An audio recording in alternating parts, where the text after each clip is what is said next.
हाँ मैं अभी करा, हाँ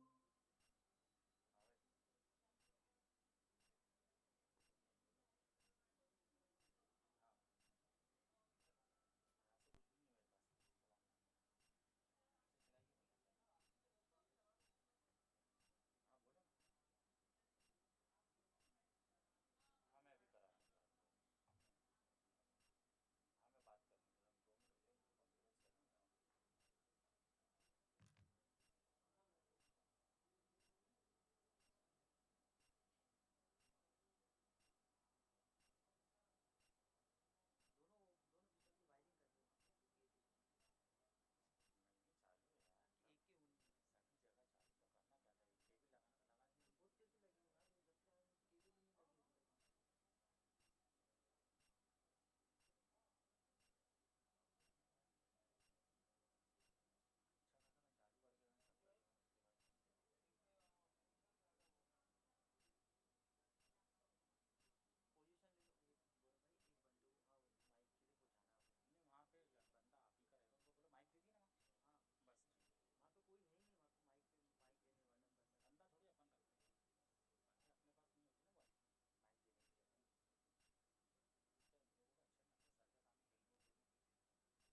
morning, everyone. The guests are here, and we are going to start in next 5 minutes. Kindly put your mobile phones on silent mode. Thank you.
Technology has changed over the decades, and that's made music and audio.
Check 1 1.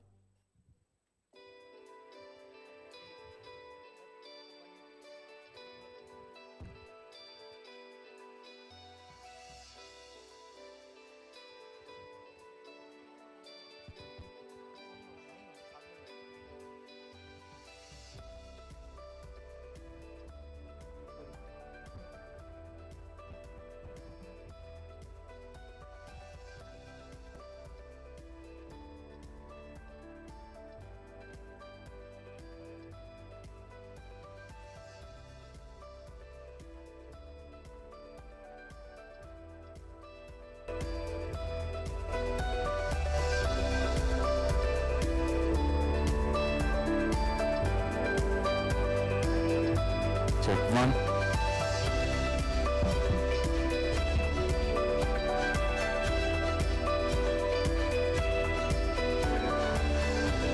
Hello.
Hello, just testing my microphone. 1, 2, 3, 4. Thank you, sir.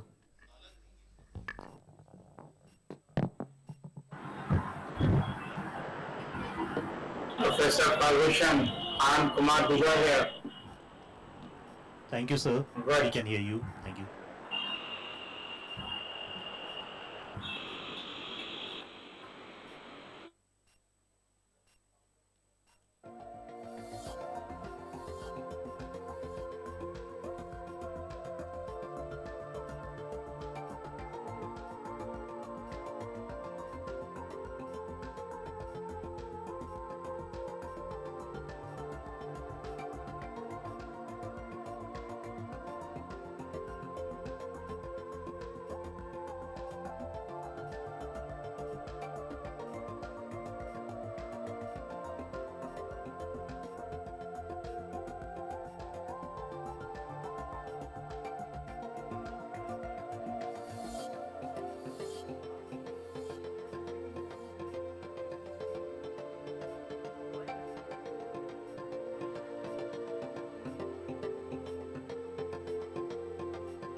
न जाने कब कहां कैसे हमें यकीन हो गया।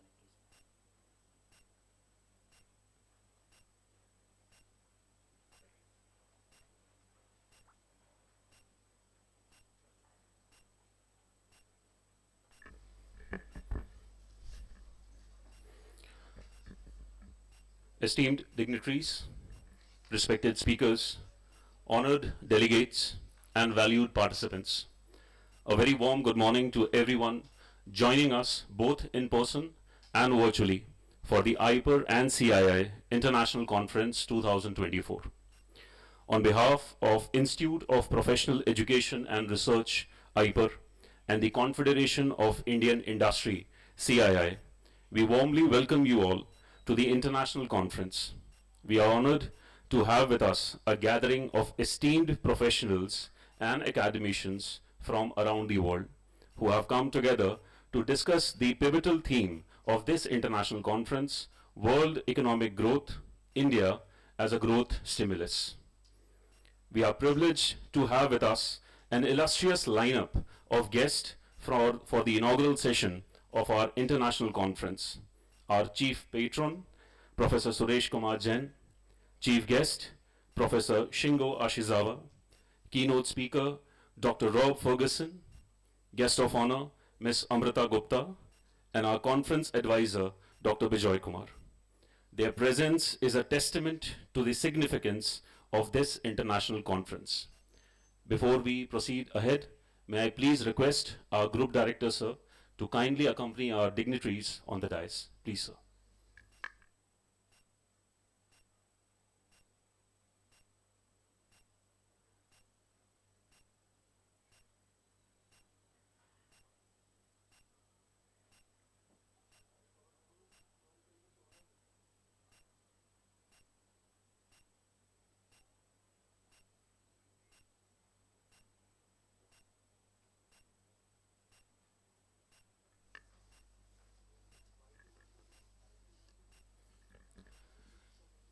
Ladies and gentlemen, at the outset of the event, it is our honor to give a brief introduction about our hosts, IPER and CII. The Institute of Professional Education and Research, IPER Bhopal, is a distinguished institution renowned for its excellence in business management education in central India. Established in 1996, IPER Group of Institutions has been dedicated to offering premier postgraduate and undergraduate program. With approval from AICTE, that is All India Council for Technical Education, New Delhi, and affiliation to Barkatullah University, Bhopal, IPER has consistently set high standards in education. Celebrating 27 plus years, IPER continues to uphold its reputation as a pioneer in the field, committed to imparting outstanding business management education. Our esteemed partner for this event is Confederation of Indian Industry, CII, Madhya Pradesh. CII is a non-government, not-for-profit, industry-led and industry-managed organization. Founded in 1895, it has over 9,000 members from the private as well as public sector, including SMEs and MNCs, and an indirect membership of over 3,65,000 enterprises from around 294 national and regional sectoral industry bodies. For more than 125 years, CII has been engaged in shaping India's development journey and works proactively on transforming Indian industry's engagement in national development. Before we dive into the enriching discussions and insight session that we have lined up for today, let's take a moment to look back at the incredible journey of IPER. To commence our journey today, we have a special video showcase that chronicles the illustrious journey of IPER. This video you are about to see highlights the milestone, achievement, and unwavering commitment of IPER Group of institutions towards fostering a learning environment that nurtures future leaders. We are blessed to welcome Dr. Mahesh Soni sir, a distinguished member of the Executive Committee of International Conference, Chairman Corporate Communications IPER, and mentor of IPER UG, who will be presenting this showcase. Please, sir.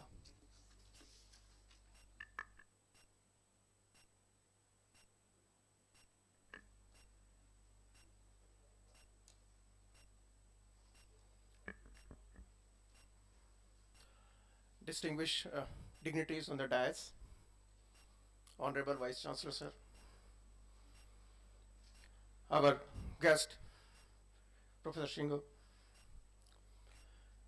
representatives from CII, Board of Directors, Professor Rob, and all present here, research scholars, presenters, and academic fraternity. Namaste to everyone from India, since we are being broadcasted across the world. It's my proud privilege to showcase the illustrious journey of this institution known as IPER. And whenever I present this journey, I always feel proud about it. And whenever I think about any of the institutions, what I think, there are only two categories of institution across the world. One is good institution, and others are great institutions. Good institutions are run by professionals, while great institutions are run by two things combined together: profession and the passion. And what we are going to present today, I don't know where you're going to place us, but from the bottom of my heart, I can say it proudly. This institution has actually stand up because of two things. One is professionalism, and second is passion. And what all we have done till date will be showcased through a small video presentation. May I please request my presenter to start the presentation, please.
शिकवे हैं, किस्से हैं, बातें हैं।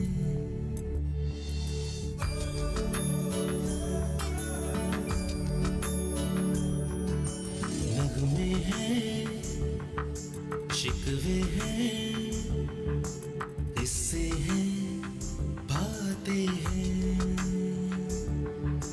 बातें भूल जाती हैं, यादें याद आती हैं। बातें भूल जाती हैं, यादें याद आती हैं। ये यादें किसी दिल जानम के चले जाने के बाद आती हैं।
this transition from a poor farmer to a teacher and to a member of All India Services. There has been one factor. There has been only one thing in this whole story, that's education. That's education is the only thing that transforms lives, not only in one generation but across generations. Do not compromise on your values. Everyone has got amazing talent. You are destined to create your legacy in one thing. Discover yourself, follow your own passion. Work on your passion, extremely important. When I reached India, I realized how happy people were. And I also realized a very important point, that people matter. You can be very happy inside, but you cannot live alone.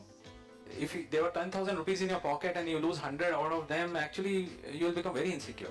But when you lose days, our mind does not become that insecure as much as it should be. No one should trade time for any other option.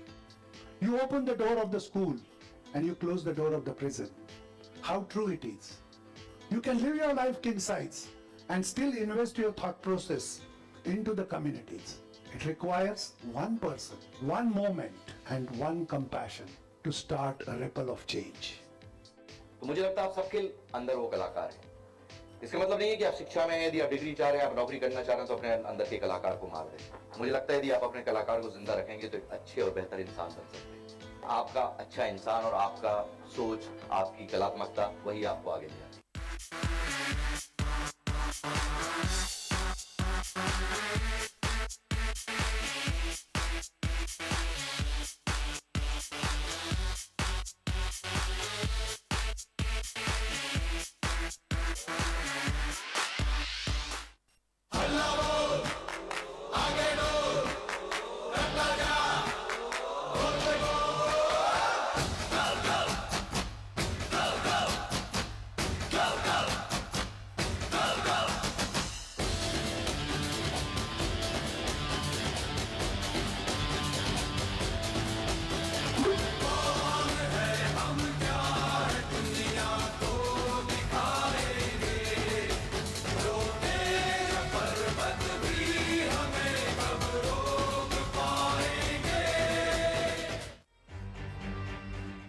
Since its inception, IPER has been dedicated to creating leaders.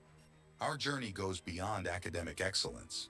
We aim to foster a platform where ideas flourish and solutions emerge. In pursuit of this vision, IPER introduced conferences that address contemporary topics vital to our region. With tremendous support from the Confederation of Indian Industry, CII, these conferences have thrived, driven by shared values and a common vision. Let's take a look at the journey of our past 6 national conferences. In June 2017, we kicked off with the first national conference on UDOR, Usable, Deliverable, Updatable Research Model. June 2018 brought us insights into teaching management in dynamic business situations. In June 2019, we explored deglobalization, a camouflage, or the new reality. Despite the challenges of COVID, our first e-conference in June 2020 addressed consumption or credit, the impediment in Indian growth story. In July 2021, we delved into COVID-19, the showcase of potential in Indian economy as the world began to recover. Finally, in July 2022, our 6th national conference explored GST, the new inclusive growth model of India. The global economy is evolving at an unprecedented pace, driven by innovations, policy changes, and emerging markets. World economic growth is at a critical juncture, with major economies showing mixed signals of recovery and growth. Understanding these dynamics is crucial for businesses and policymakers. India, as one of the fastest growing economies, plays a pivotal role in the global market. Its advancements in technology, manufacturing, and sustainable development are key to stimulating global growth. Join us as IPER Group of Institutions and Confederation of Indian Industry, CII, proudly presents International Conference 2024, where thought leaders will discuss the theme World Economic Growth, India as a Growth Stimulus. Hear from national and international experts who are here at IPER to grace this international conference. Professor Suresh Kumar Jain, Honorable Vice Chancellor, Barkatullah University Bhopal. Professor Shingo Ashizawa, Vice President, Professor School of International Communications, Kansai University of International Studies, Japan. Dr. Rob Ferguson, Associate Dean Faculty of Management, Vancouver Island University, Canada. Mr. Rob Cameron Poor, Leadership Coach, Toronto, Canada. Dr. Vivek Sharma, Dean, Faculty of Management, Barkatullah University, Bhopal. Ms. Amrita Gupta, Director and State Head, Confederation of Indian Industry, CII. Dr. Kumar Bijoy, Associate Professor, University of Delhi. IPER and CII welcomes you all. Let's deliberate on world economic growth. India as a growth stimulus.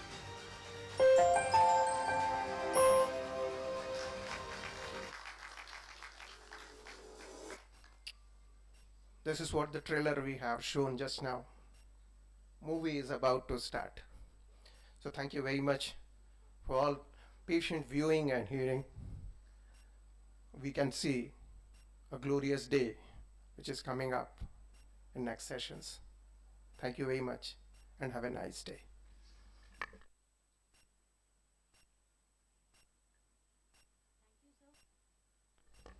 Thank you, sir, for that inspiring video showcasing the remarkable journey of IPER. As we proceed with our inaugural session, I am privileged to introduce and welcome our distinguished guests. We are honored to welcome our Chief Patron, Professor Suresh Kumar Jain, sir, Honorable Vice Chancellor of Barkatullah University, Bhopal. His guidance and support have always been instrumental in the success of our initiatives. I invite our patron, Mr. Narendra Rautani, sir, Treasurer Chaitanya Shiksha Samiti, the parent body of IPER, to welcome Professor Suresh Kumar Jain, sir.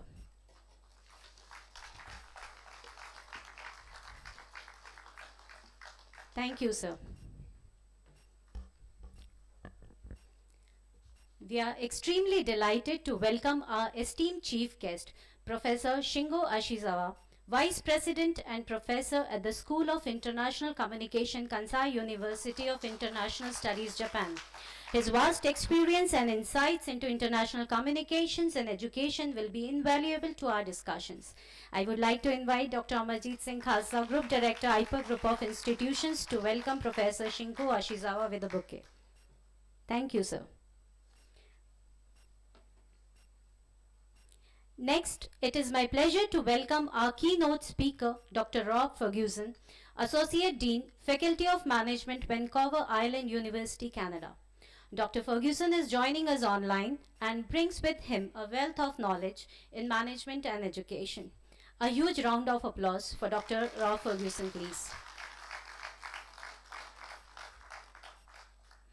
We warmly welcome our guest of honor, Ms. Amrita Gupta, Director and State Head of Confederation of Indian Industry, Madhya Pradesh. Her contributions to industry and academia are highly commendable. I invite Dr. Harsh Sharma, Chairman, Career Center, IPER, and Member Executive Committee, to welcome Ms. Amrita Gupta. Thank you, sir. We are also delighted to welcome our advisor, Dr. Kumar Bijoy, Associate Professor at the University of Delhi, who is also joining us online. His expertise and advice have been a great asset to us. Respected all, please join me in giving a warm round of applause to all our distinguished guests. Thank you all. Ladies and gentlemen, to achieve greatness, you must start with a vision, pursue it with unwavering dedication, and drive it with relentless velocity. A leader who exemplifies dedication, integrity, and transformative impact is none other than Shri K.J. Rautani, sir, the esteemed Chairman of Chaitanya Shiksha Samiti, the parent body of IPER. Sir has held various prominent positions over an illustrious career spanning more than 4 decades, serving with distinction at the Airport Authority of India, the Population Control Board, Pollution Control Board, and many other regulatory agencies of the Government of India. His journey is marked by a commitment to excellence and a passion for fostering growth and development.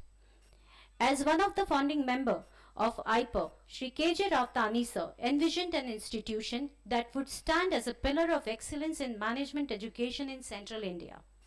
Since its inception in 1996, His strategic foresight and visionary leadership have played a pivotal role in shaping IPER into an esteemed institution it is today.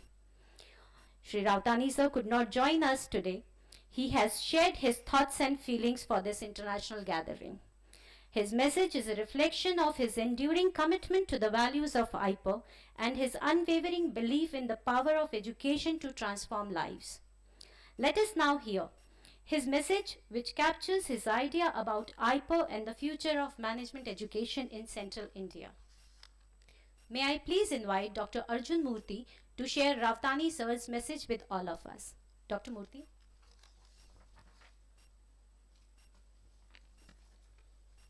I am honored to read the message from our respected chairman, sir.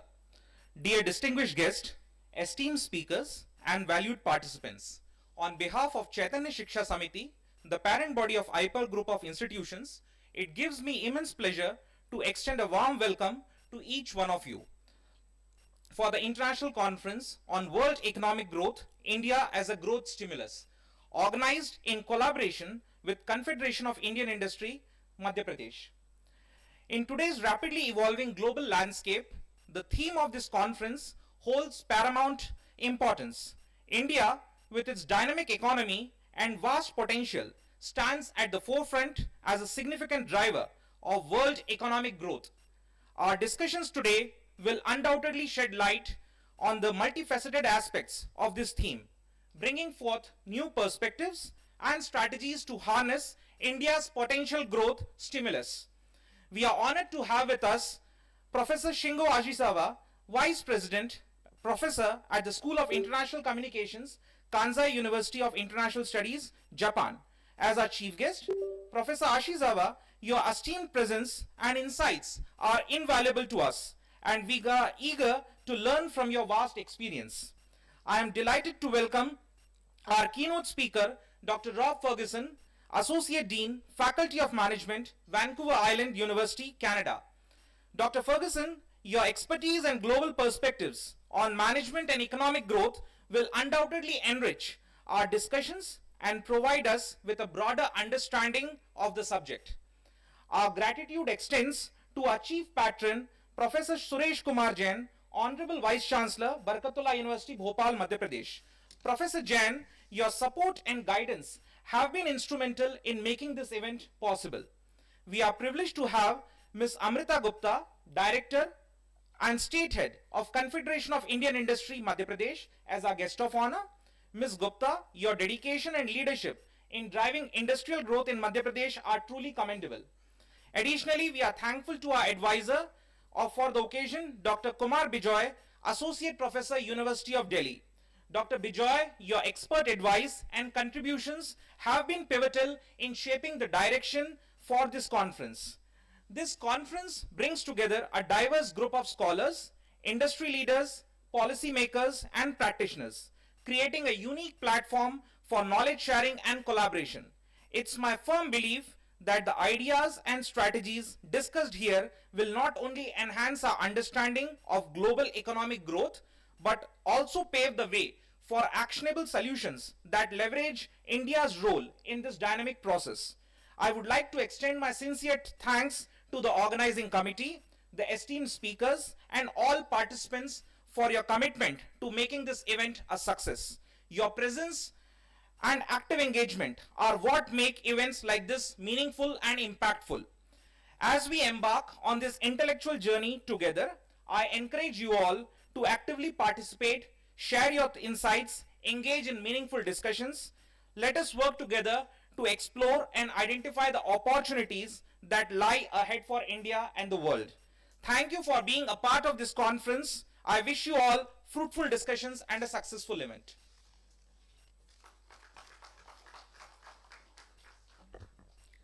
Thank you, Dr. Murthy, for delivering such an inspiring message. Sir's words truly resonate with the spirit and purpose of this conference.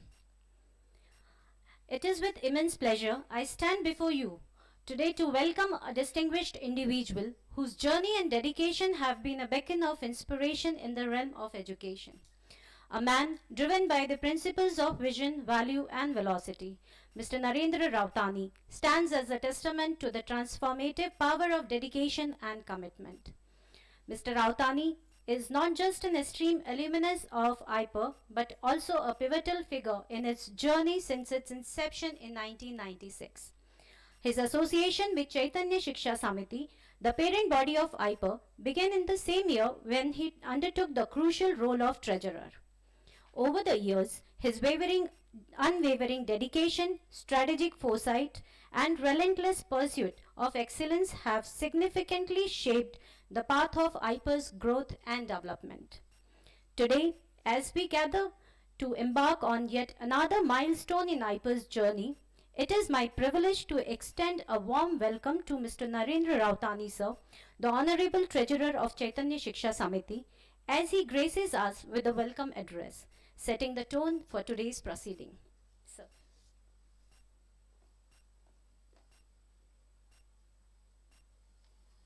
Thank you.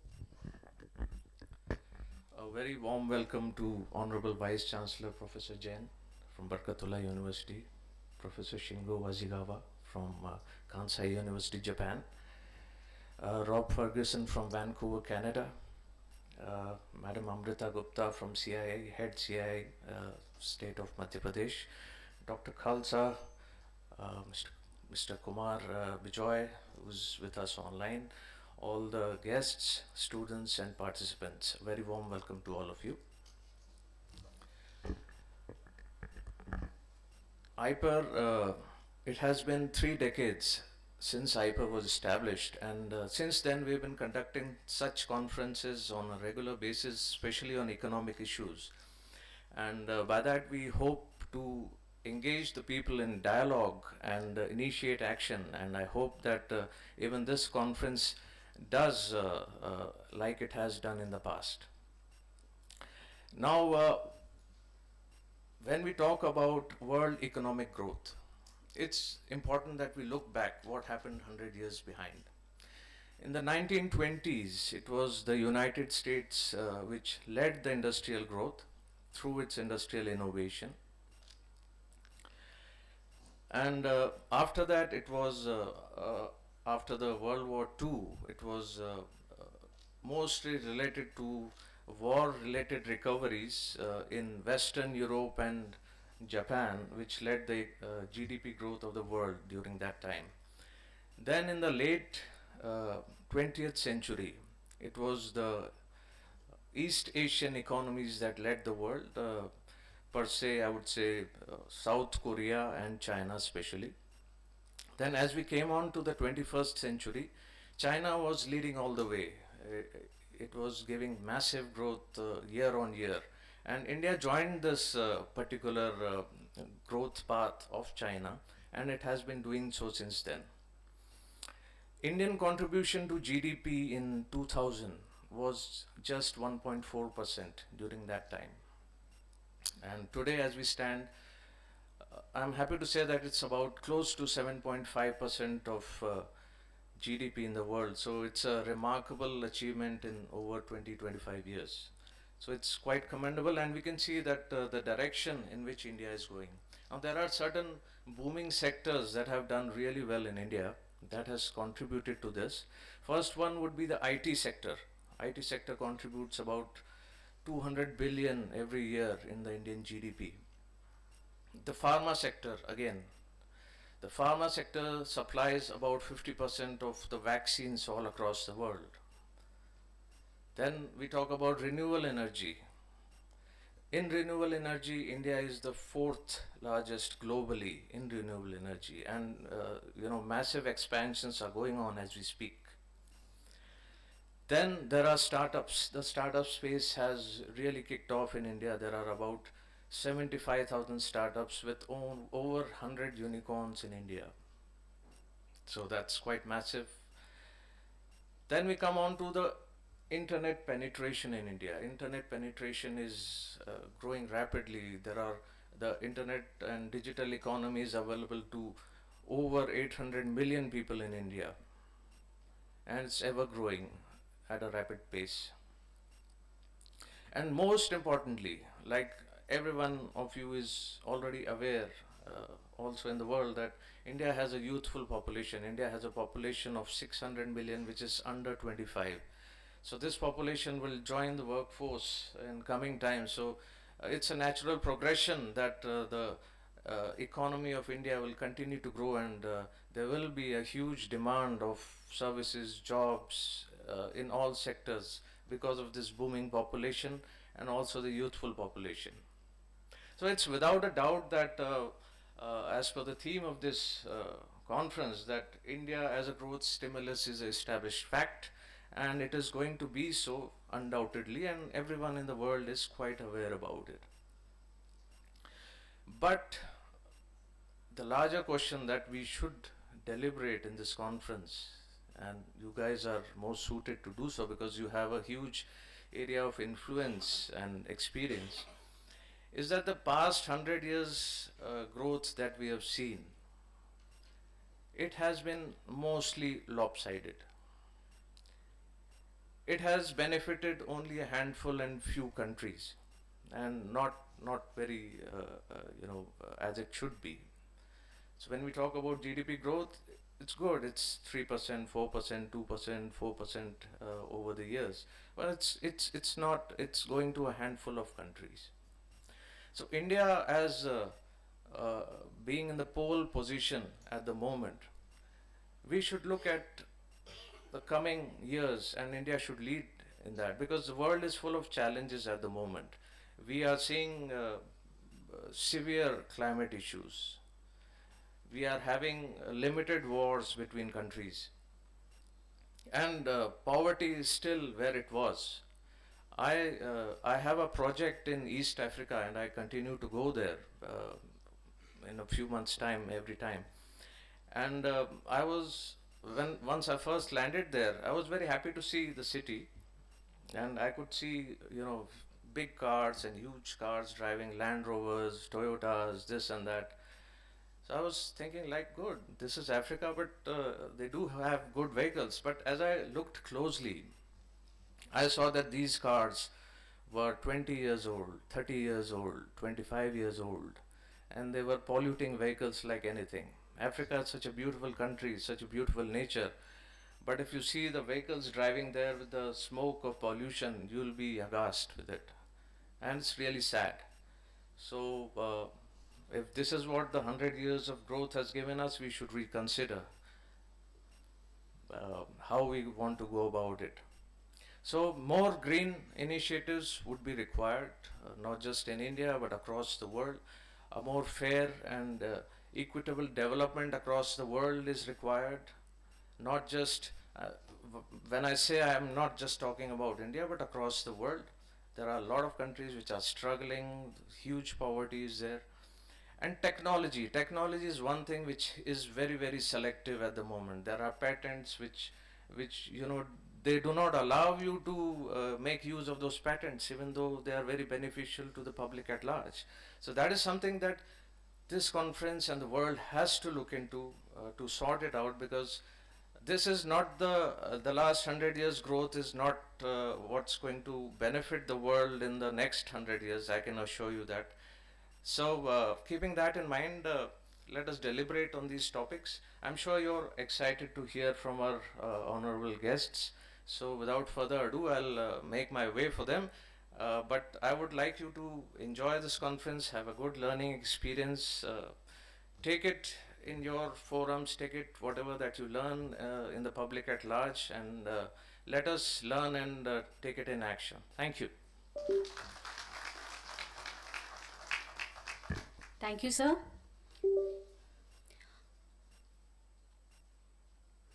We now move to the next segment of our inaugural session, the theme address. It is my great pleasure to introduce Dr. Amarjeet Singh Khalsa, sir. Dr. Khalsa currently serves as the Group Director at IPER Group of Institutions in Bhopal. He holds a PhD in Applied Economics and Management from Barkatullah University. With a remarkable 28 years of academic experience, Dr. Khalsa has become an example of knowledge in the realms of capital market and financial analysis. His commitment to academia extends beyond his role at IPER. Dr. Khalsa is also a member of the Board of Studies at Barkatullah University, Rajiv Gandhi Pradyogiki Vishwavidyalay, and Makhanlal Chaturvedi National University, where he has significantly contributed to shaping the future of management education. Beyond academia, Dr. Khalsa has left an everlasting mark on the corporate landscape, serving as a former member of the CII National Committee on Higher Education in New Delhi. His expertise has been sought after in various capacities, including his role as a former director of the Bhopal Junior Chamber US Bhopal Division. A seasoned speaker, Dr. Khalsa has graced numerous national and international conferences as a keynote speaker, expert speaker, and session chairman. His insights have enlightened audience on diverse topics ranging from agribusiness management to strategies for an investment-driven economy. His contributions are not confined to the realm of spoken words. He has published extensively in esteemed journals. His research papers covering subjects such as capital structure, global markets, and FDI trends have added valuable perspective to the academic discourse. Today, we are honored to have Dr. Khalsa share his insight on the theme of our conference, World Economic Growth, India as a Growth Stimulus. Ladies and gentlemen, please join me in welcoming Dr. Khalsa. Honorable Vice Chancellor, Sir, Professor Shingo, Dr. Rob Ferguson, Amrita Ma'am, Professor Bijoy Kumar, our Honorable Board of Directors from Chaitanya Shiksha Samiti, my fellow directors, my fellow faculty members, alumni, industry people, and everyone sitting in this auditorium. I always have a chance to speak after Mr. Ravdani, so I always get benefit because he paves the way of my talk with you on a particular issue. And today also it has happened, so he has led a platform on which I'll take it further. But the biggest problem is that I have to speak on the theme of today's conference and I have been allocated only 5 minutes. Although I can speak on this theme for 5 hours, but I have to limit myself to 5 minutes, I'll take 2 minutes extra. So I'll tell you with certain examples how this theme was framed, why we see India will be a stimulus for growth for the world GDP now. All the sectoral data has been provided by Sir till now. I will add on certain things from here. And before I proceed on that particular data point, I would like to recall I was discussing this few days back with Dr. Rob Ferguson about the theme, and he wishfully agreed that ultimately it is the human resource, it is the skilled manpower of this country which is playing an important role in adding value to their countries and to their economies. Yesterday evening I was talking with Professor Shingo and he also observes the same, that ultimately it is the human resource who is going to pave the way for further growth around the world. So this has been accepted around the world. That's why I have taken these 2 examples. You know, Indian companies sell. We sell, we make profits. I'll take top 10 companies who are selling from around 750 crores a day to 2200 crores a day. This I'm telling you, one day sale of companies.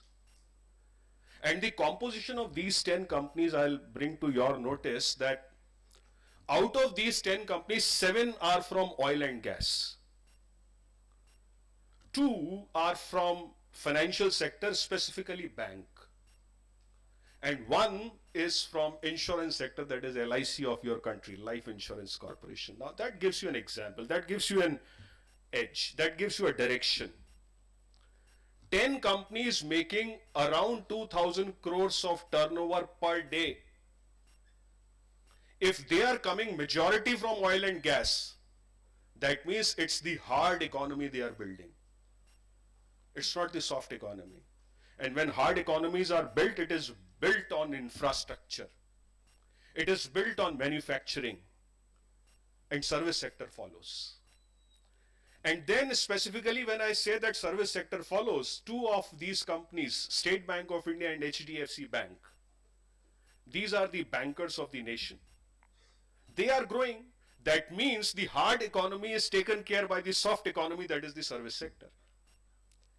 And the largest selling company you all know, and you guessed it right, that's Reliance Industries. 2,200 crores turnover per day. This is the sale of Reliance Industries Limited. Apart from that, ONGC, IOC, HPCL, BPCL, they are making place in top 10. And intentionally I named these companies because they all belong to public sector. So nobody should believe that public sector is not efficient in our country. No, it's not like that. So it's the mixed economy which is developing in India. We have shown the example to rest of the world that both can survive together. And that's the example of 10 companies which I was speaking to you. Finally, I'll give you direction on this particular topic, why India will become a stimulus to world GDP growth. I have spoken about capital markets a lot. I have spoken about equity a lot. But now today I'll speak about debt. You know, most of the rating agencies who run the fund inflow in this country, I'm talking about the foreign funds, they have included India in the debt index. What does it mean? That now compulsorily those fund houses have to invest in the debt market of our country. Now, whenever the investor invests into the debt of a country, that means they are confident about the sovereignty of the country, as well as that the money is going for the infrastructure development, because debt is the amount which is used in infrastructure. 25 to 30,000 billion dollars is about to come in India in next 3 years because of the inclusion of India into the debt index of the world fund houses. This is future. And India is going to achieve that. Now, when I say India is going to achieve that, lastly, I'll conclude on this part why it's a stimulus. That India is not going to grow in isolation. India has to become a center point for the world's GDP growth. We are contributing 15% to the world GDP. Now, when I say it will be a stimulus, we will not become a part of supply chain of the world. We will become the part of value chain of the world economy. When I speak about value chain, that means whether you sell in our country or whether you produce in our country, we are going to be a part of that value system. And when the world is growing, by 3 to 5% of growth around the world, we are growing by 7 to 8%. Although these are all debatable numbers, when we say 7.5%, 8%, there are debates. So let me give you another idea of measuring the growth of any country. In our country, it is GST collection. If you are collecting 2 lakh crores of rupees worth rupees of GST on monthly basis, nobody can deny that GDP is contradictory.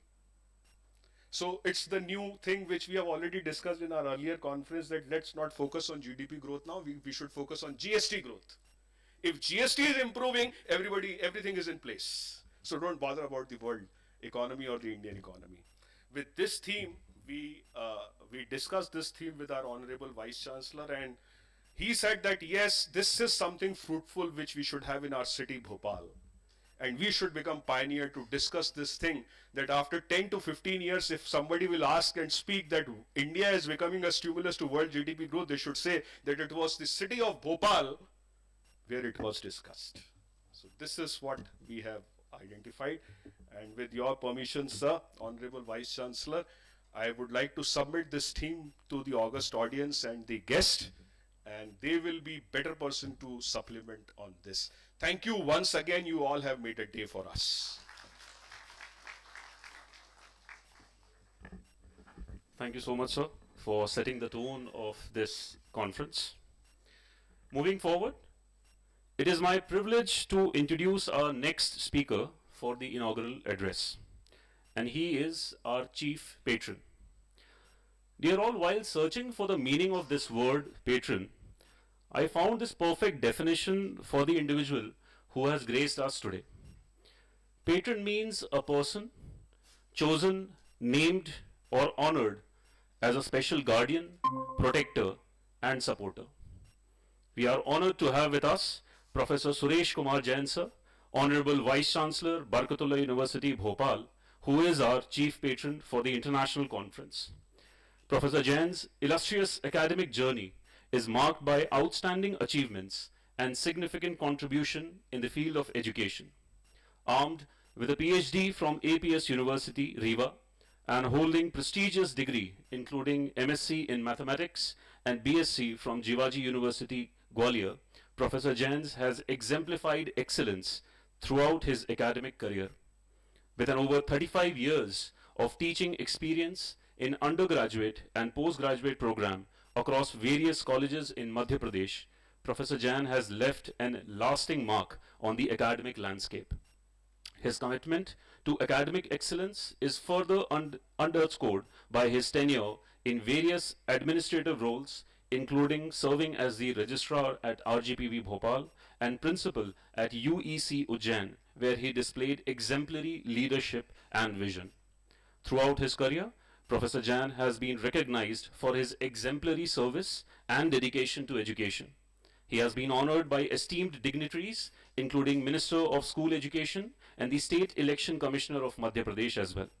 Not only has Professor Jain demonstrated excellence in teaching and administration, but also he has been made a significant contribution to research and scholarly endeavors. With numerous publications in national and international journals, supervision of PhD scholars, and participation in conferences and seminars, Professor Jain has enriched the academic discourse and inspired countless scholars. We are indeed fortunate to have Professor Jain sir here with us today in the inaugural address. Please welcome me in joining sir for the inaugural keynote. Sir.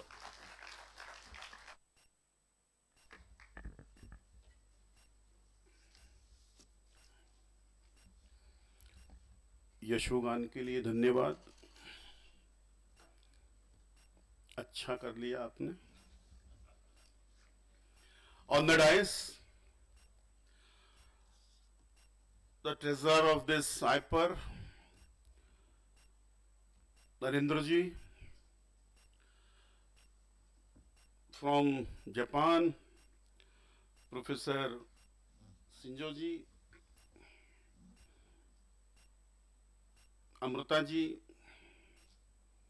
Khalsa ji, और इन audience भारी भरकम उपस्थित participants, students and all staff members of IPERs.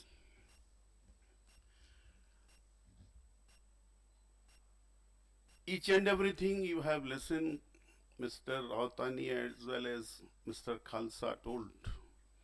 We have nothing to say anything. I'll say something, 2 and 3 minutes, I'll take your 2 and 3 minutes valuable. Because of that, in management education, sad, each and every minute is very valuable. But how much valuable that you know and I know very well. And we are living in India. हम भारतवर्षों में रहते हैं. And in this era, we are discussing with new education policy. In this new education policy, in each education, either medical, engineering, or any professional education, the people should be the committed people for India as well as your institution. Now I see so many times anywhere, in management education also, and in all professional education, there are some, जिसको बोलते हैं दौड़, running for money only. Running only for money. जिससे बात करिए वो पैसे के पीछे भाग रहा है. Who teach this thing? And finally, up to which stage? कब तक? Yesterday I discussed some professor. Lini, sir, this is necessary. It's okay, this is necessary. But how much? Is there any program? Is there any syllabus to make some? जिसको हम लोग आज feel कर रहे हैं, each and every people here feeling that संस्कारवान पीढ़ी का अभाव हो रहा है.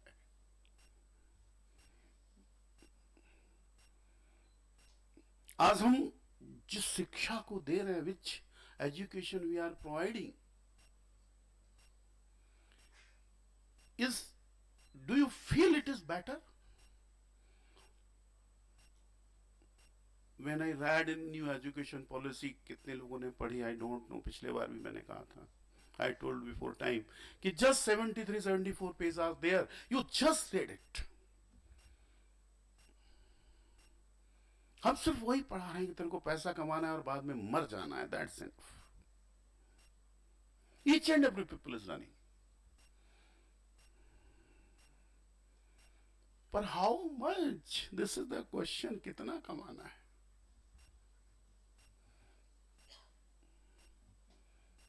There are some limitations. There should be some limitations.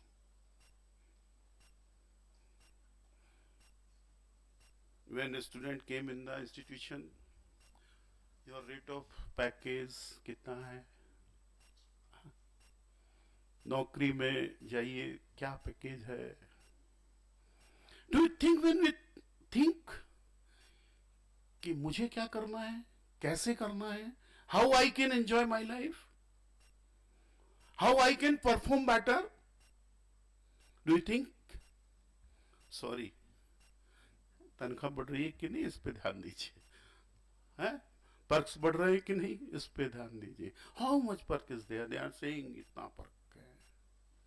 Is there any syllabus? So many times I ask people, I ask students, क्या आगे क्या? They told, sir, फलां कंपनी में जाना, क्या करना? सर पैकेज चाहिए और क्या? Only package? It is enough? Sorry, it is not enough. अकेले पैकेज से काम नहीं चलेगा. कि चलेगा? आज हम जितने लोगों से बात कर रहे हैं, they are just running behind the money, money, money. जहां जाइए वहां money. Once upon a time, my grandson was there, his daughter was there. He is serving in MNCs. He told दादू, मेरा भी प्रमोशन हो गया. मैंने तो कितना टाइम हो गया? बोले भी 3 साल हुए. कितना पैकेज है तेरा? बोले दादू अभी 60,000 रुपये महीना मिल रहा है. अभी? बोले अभी 80 हो गया. मैंने कहा तेरे पापा कमाते हैं, तेरी माँ भी कमाती है, और तेरे को 60 + 20 अब 80 हो गया. अरे सॉरी, मजा नहीं आ रहा है 80 में. How much money you will? मैंने उससे पूछा तू क्या करेगी इस पैसे का? बोले क्या करेंगे? आपने बड़ा अजीब सवाल किया. बेटा क्या करेगी? मैं कुछ मिठाई ले गया था यहाँ से. मैंने कहा ये खा के देख कैसी लगी. बोले गुड. फिर मैंने उसमें 20 का नोट रख दिया, फिर 500 का नोट रख दिया. बोले ये क्यों कर रहे हो? मैंने इसको भी खाओ. Will you eat it? अरे कैसी बात कर रहे हो आप? तो मैंने why you are running? Why you are moving here and there? Are you satisfied or not? Are you happy or not? Oh no, this is my time to, I fly in there and there. उसने फिर अपना किस्सा सुनाया. मैंने कहा sorry, this is not your aim of life. First you clear your aim of life. What is your aim of life? And why you are here? फिर मैंने उसको पूछा कि वो मिठाई अच्छी लगी तुझे? बोले हाँ. तो मैंने कहा रुपया? वो तो और अच्छा है जिसके पीछे तू भाग रही है. बोले नहीं, आई अंडरस्टैंड इट. मैंने कहा फर्स्ट टू थिंक योरसेल्फ.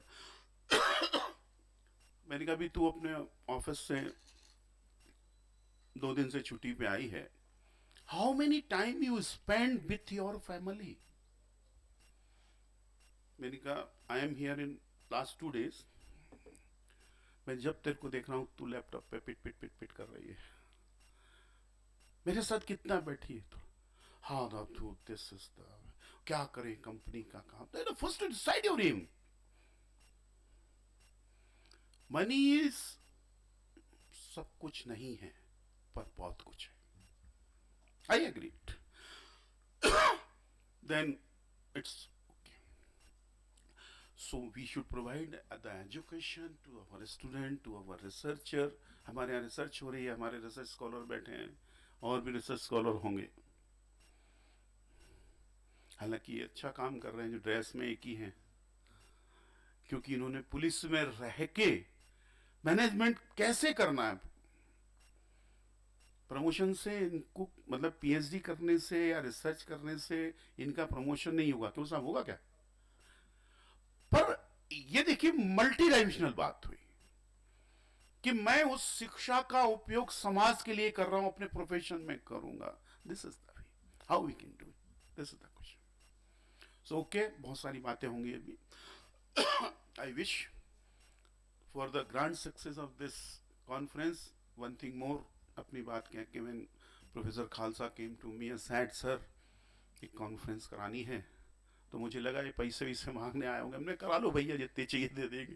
बोले sorry sir, no money, you come, that's all, that is enough. Okay, well come definitely. भाई मोस्टली आते हैं तो हमने दरवाजे खोल रखे. For your kind information, those who are affiliated with Barkatullah University, I am providing the grant for seminar, conference, as well as for research. If you are doing well research, you come to me, I will provide you the fund. If you are doing well startup, you come to me. If you are doing any incubation work, you come, I will provide you the grant. But you come, don't come, sir वो ऐसा है कि फलाने का मैंने टोप top के रख दिया. I'll meet you. Because of that, the new era wants you do something. This should show in the market and shine to you. Okay, I am doing this thing. With these words, this conference should get grand success, and you people learn more and more and supply this knowledge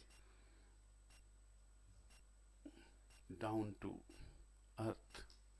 Then you people will be successful. So thank you everyone. Thank you very much. Namaskar.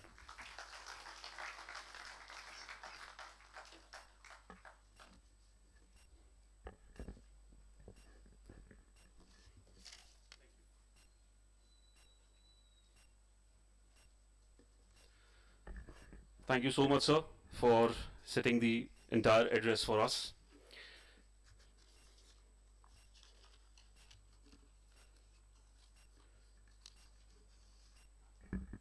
Moving ahead, it is my distinct pleasure to introduce our keynote speaker for today. Dear all, the pandemic has taught us many things. The value of family, the importance of time, and the resilience of human spirit. It has also reinforced that the digital era is here to stay and is practically our ally. By embracing digital platforms, we have transcended physical boundaries and time zone limitations, allowing us to bring together the best resource from around the world. Talking about best from the world, we are honored to have Dr. Rob Ferguson, Associate Dean, Faculty of Management at Vancouver Island University, Canada, joining us online. Dr. Ferguson is a distinguished academician and a fellow of the Higher Education Academy.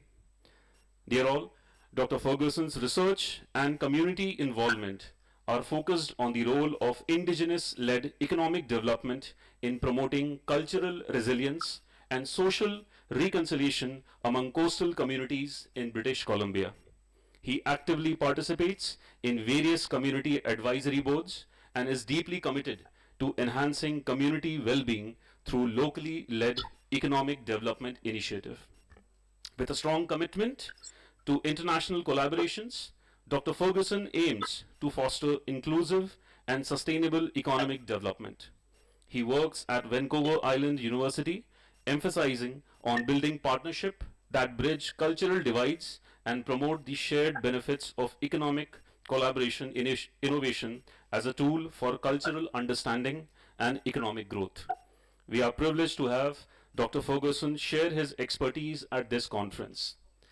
Dear all attendees, before Dr. Rob starts his speech, you must all realize one thing. It is 11:55 a.m. in India, but Dr. Rob is sitting in Canada and it's right now 2:30 a.m. and he is in his own office just for us. So, the E stage is all yours. Please, sir. Thank you for that introduction. Distinguished dignitaries, Honorable Vice Chancellor, and everyone in the room. Namaste. Good morning, or as mentioned,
situate ourselves, ground ourselves, as it were, to a specific place and a time. And these sorts of relationships, this grounding, enables us to have the environment for authentic, honest, and productive dialogue. So this morning, I'd like to spend a little bit of time discussing the importance of relationships as fundamental to economic development, and to highlight aspects of global mobility relevant to our conference theme, and perhaps challenge us all to meet the moment in the sense of contributing to economic development initiatives from the local to the global in a good way. And you know, by sharing even in this event together, we've entered some sort of relationship, haven't we? We have a sense of responsibility to each other, a shared experience, and a sense of commitment. So this sense of relationship, this responsibility, is foundational to business. We often formalize that kind of commitment through contracts, MOUs, agreements, perhaps even a handshake. So relationships and relationality then is fundamental to the human experience and to business. Leaning in again to the traditional teachings of the indigenous people of this part of the world, there's also a need to care for our responsibility with respect to each other's differences, each other's perspectives, our interests, and do that in a spirit of reciprocity.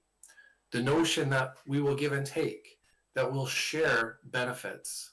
We may need to yield at times, as a matter of fact.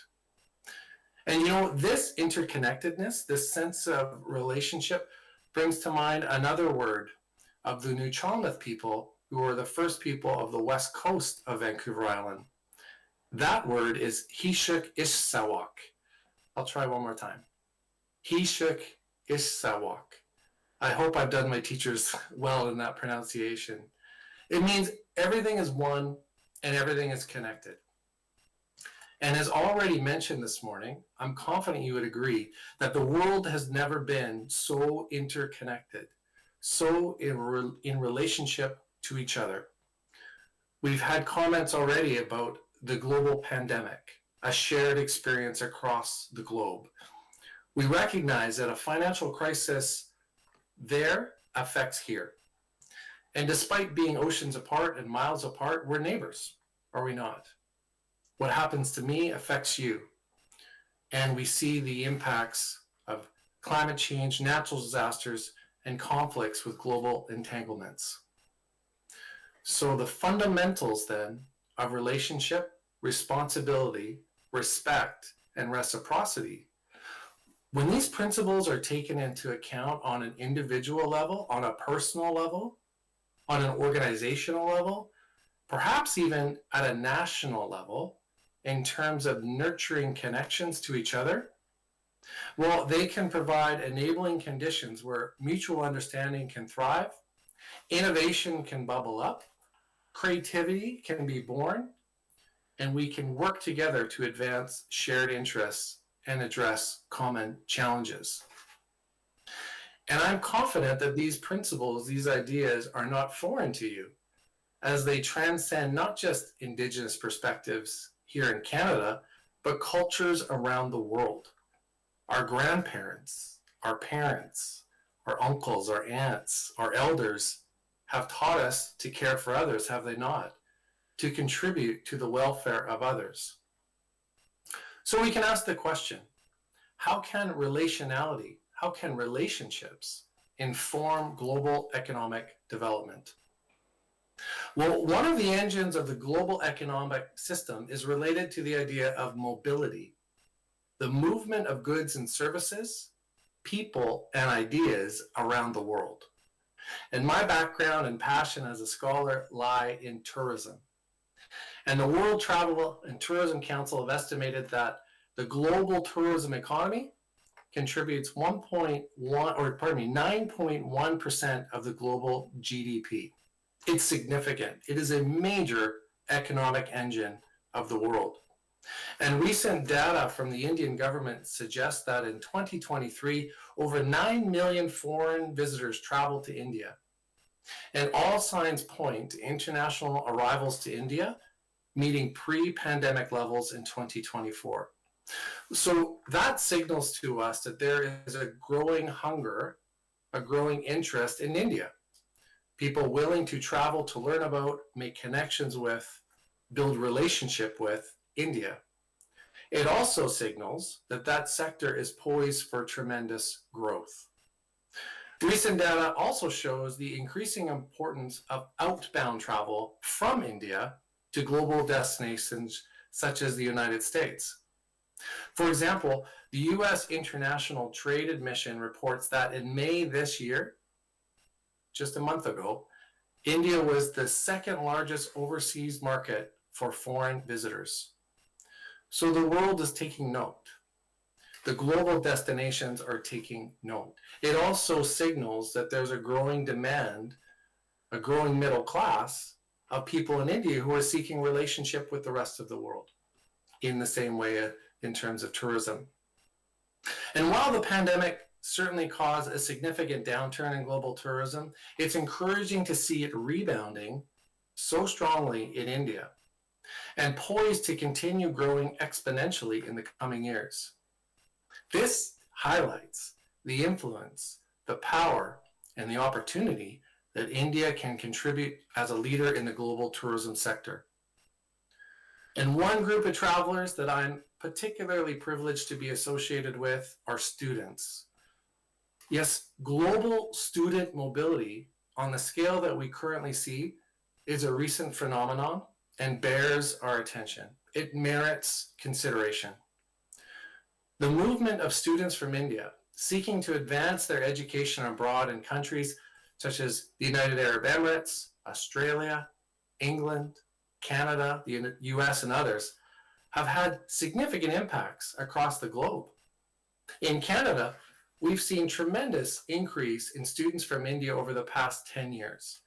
And the Canadian Bureau for International Education estimated that at the end of 2023, there was 319,000 students from India studying in Canada. Canada does not have anywhere close the population of India, so 319,000 students from India is significant. And it has been a privilege and a joy to have these students join our institution. Speaking to Vancouver Island University, you know, they add their own creative energy, expertise, and passions to the community. And when coupled with the other international students representing 80 plus different countries, the dynamic, the energy is amazing. These students form new bonds, new relationships, not only with their classmates or their professors, but also with the place and the community and the people where they're learning.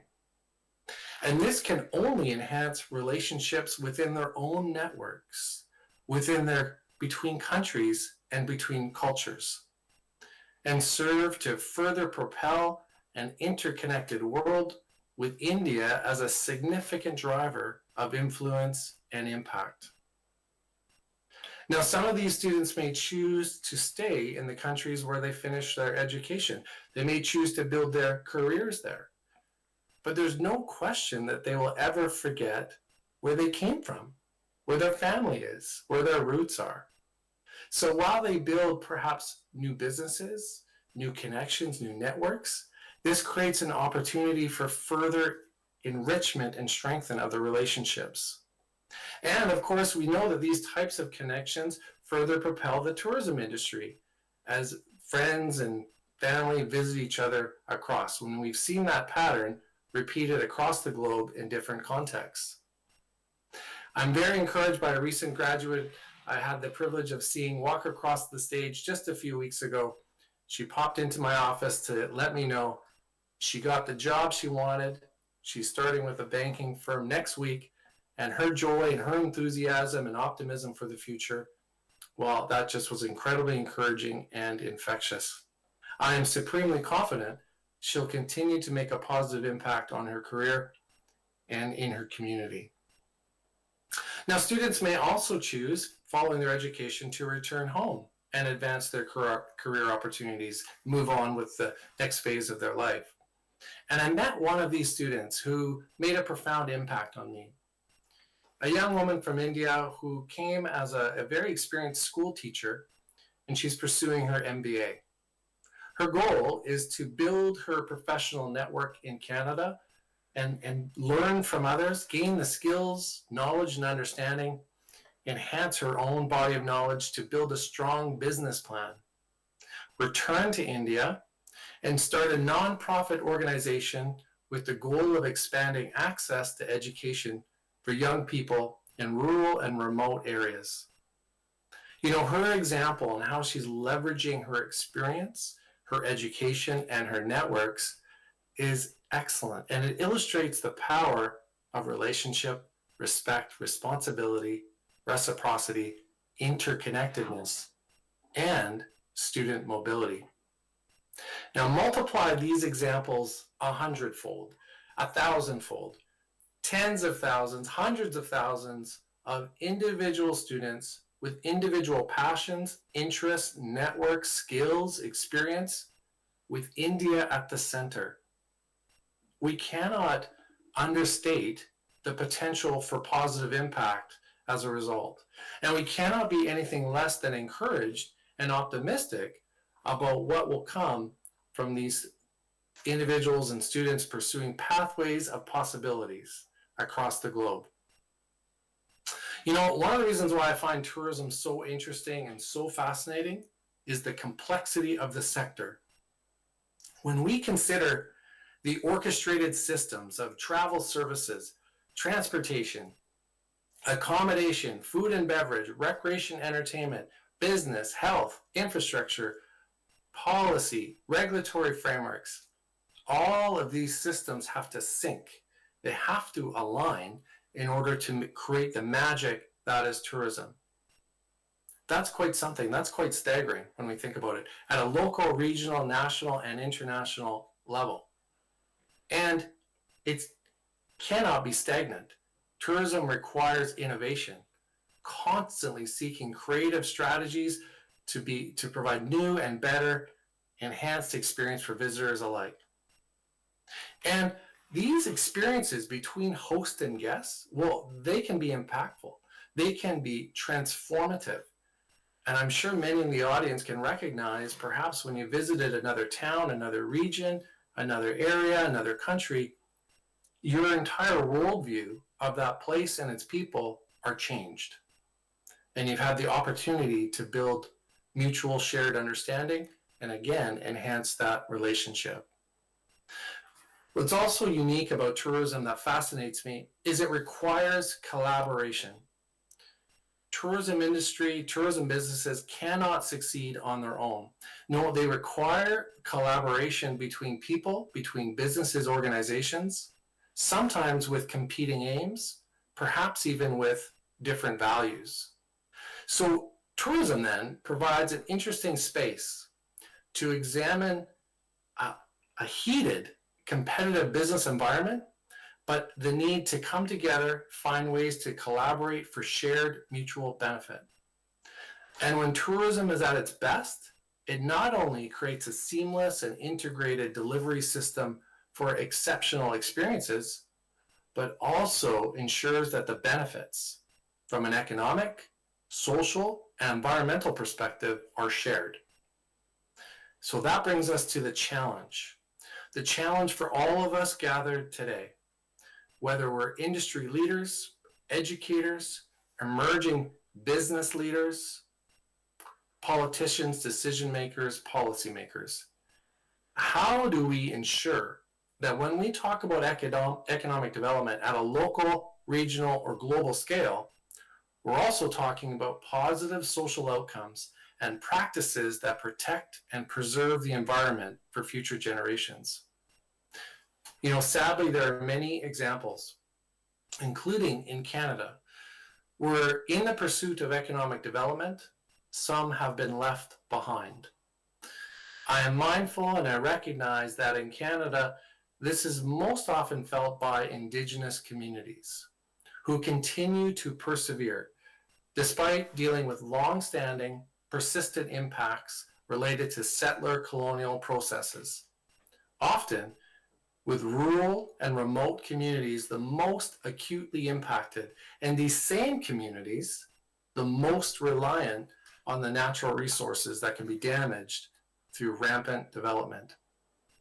Our responsibility then is to leverage our relationships, learn from one another, collaborate with each other, listen, and support those in our respective networks who are striving to advocate for the collective good of society.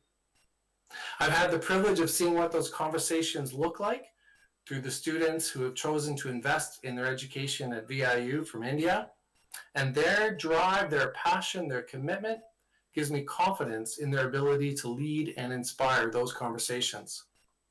I'm equally optimistic that India will continue to be a global leader, driving change around the world in the way that recognizes the shared values of family, community, and commitment to the land that we all benefit from and we rely on.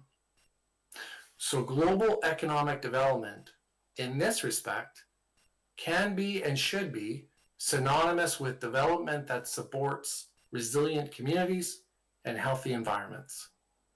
I'm very grateful for the opportunity to join you today. I'm inspired, as I said, from the conversations already, and I look forward to learning from colleagues in the coming sessions, confident that they will provide further evidence to support a spirit of optimism, with India continuing to be a driving force for positive global economic development.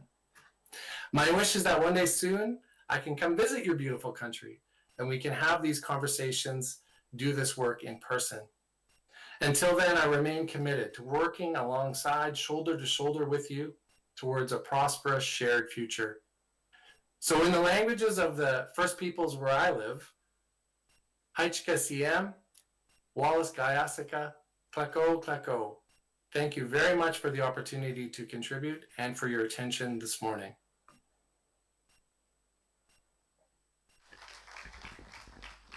Thank you so much, sir, for giving us a very unique and a different perspective to our theme. And definitely, sir, as we discussed in our last time, you are looking as refreshing possible.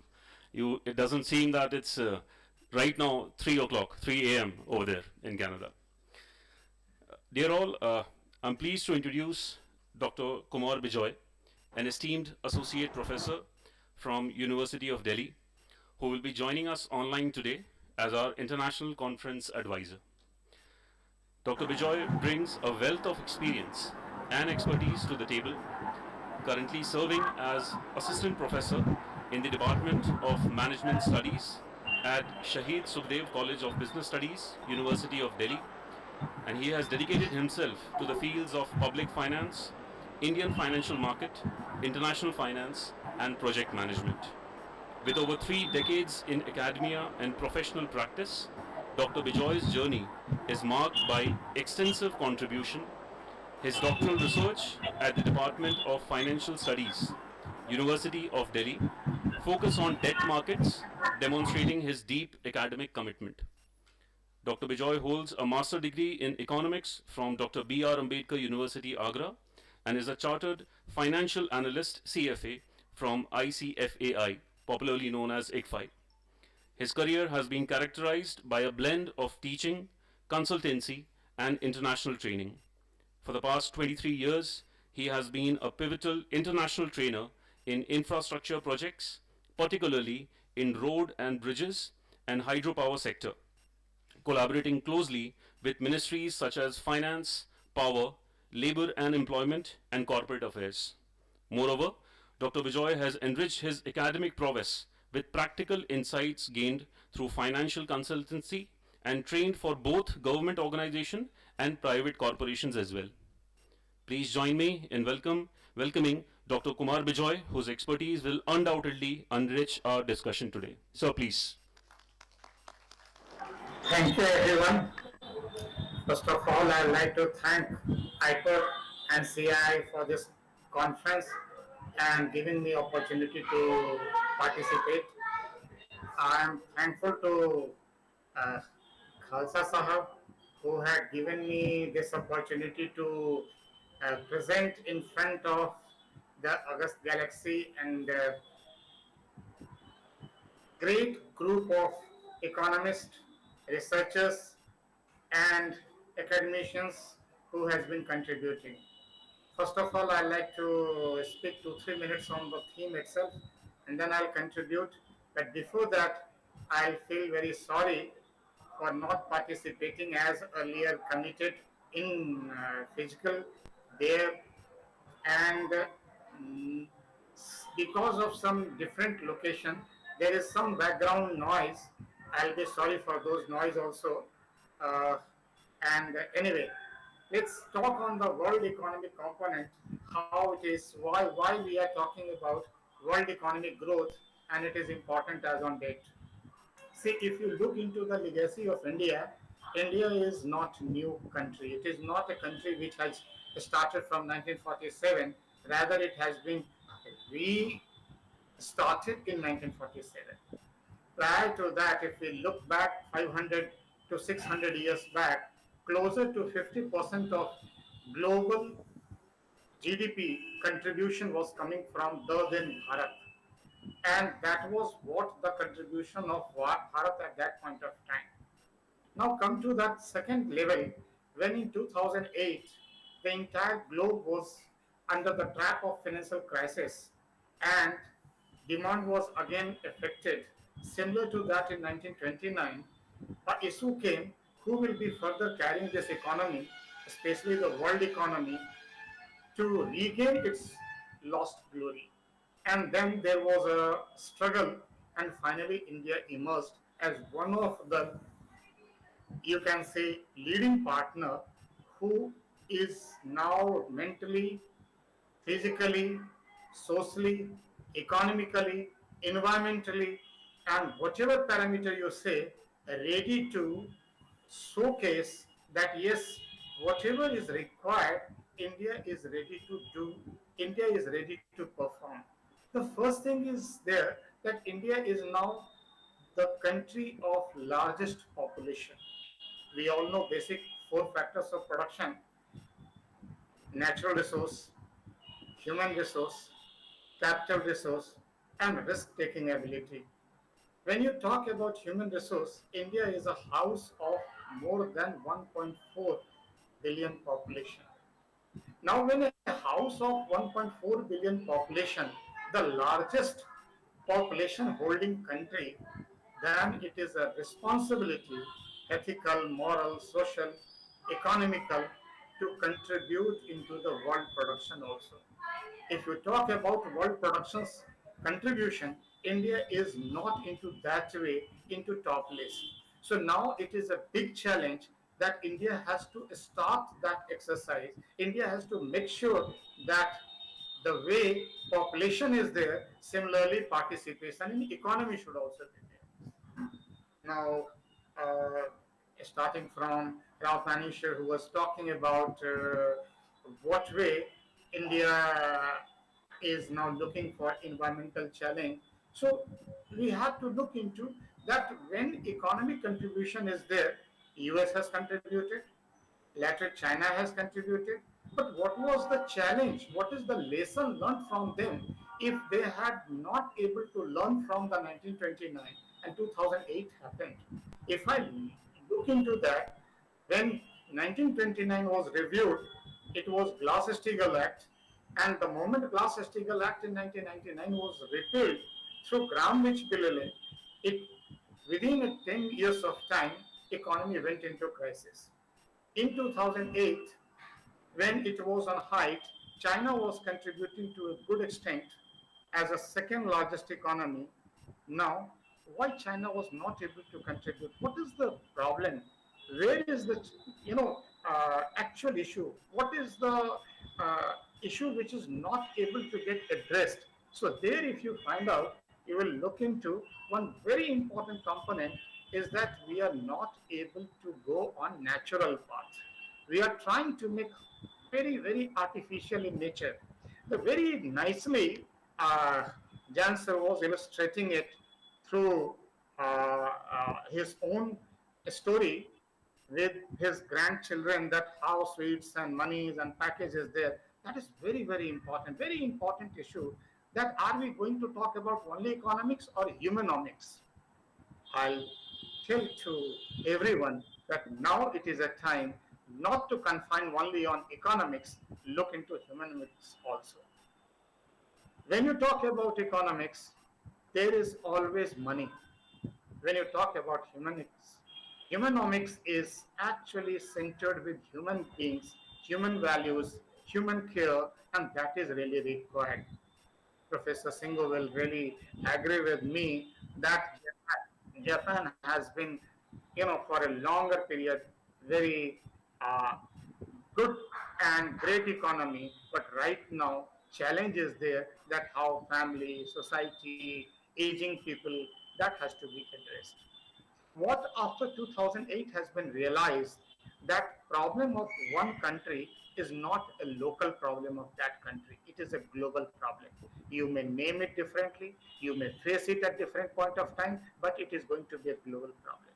And 3F, that is when we talk about food, when we talk about fuel, and when we talk about the factors which is actually influencing the overall life, that is environment. So when we talk about these three things, it is not local now, it is global. And unless we go for partnering with each other, these issues will not be addressed. And that's why if you look into SDG, then SDG 17 number says partnership. What we have to do, we have to partner each other. Very nicely, Professor Ferguson had been mentioning now that this partnership is going to, this collaboration is going to make a better world in future. It is not the economic growth only. It is that well-being. It is the care. It is the social setup. It is that human values. We have sympathy, but are we going to have empathy also? That empathy is going to work in that. And India, being the largest population center, has the greatest responsibility not to only act, rather to stimulate rest of the world also, that not think only with the economy, look into economic environment cooperation. It is not a competition. It is not at the cost of environment. It is with care of environment. We have started talking about green economy. We have started talking about green development. That green development will make a safer, better, and full of healthy life in future. That is what really required. Similarly, country competition is not a right word. Now it is should be replaced with another 3C, and it is country cooperation. You will minutely observe that after this global financial crisis, the entire world, the WTO was really active, but after this global financial crisis, that activity has been down, and local, regional, and zonal groupings, like we know that there is BRICS, there is BIMSTEC, there is a QUAD, and so on. So many of those economic forums have started working, and they started looking into that this cellular and tissue structure of world economy is going to rule in future, and that will be possible only through someone taking the lead, someone is taking togetherness. Now, why India is having great responsibility, not only because of population, rather it is because of philosophies, beliefs, and India believes in Vasudhaiva Kutumbakam. India doesn't work only for self, India work for all. India work for everyone.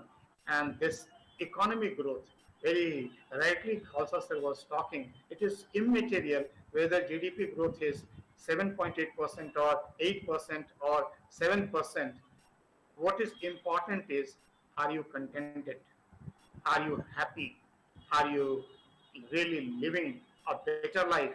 Are you caring each other, or you are fighting? The global scenario is right now a great concern, and that concern can be resolved through peaceful dialogue, through continuous discussion, not through all explosives and guns. That can't be possible. That can't continue. So what we have to look upon, that we have to take care with each other, and not only to individuals, not only human beings, not only to only living beings, even to the overall environment, so that we should hand over these resources to our coming generation in a very healthy manner, very sufficient manner, and we should provide good relation, that how economics slowly should be not money centric, rather it should be welfare centric, it should be human centric, it should not be focused only on piling of the resources or money, it should be how it could be better utilized, shared with those who need it. Earth has sufficient, but be very sure that instead of having competition, cooperation, care, and share should lead to rest of the world. And India is have expectations not only from Indians, even government of India right now is very much indigenous, optimistic, and firm believer that care and share is going to take care the rest of the world, and that was our motto, which has been well reflected number of occasions, including last time when India hosted G20. So I am sure, I am confident, not only to this Indian economy, to the world economy also, and in a very subtle manner, I am thankful to this theme, to IPER and CII, that you have right time raised this issue, put it to that, and I'll invite most of the researchers sitting there and those who will be otherwise looking, that how they can make a safe, healthy, and prosperous world environment that we should work for.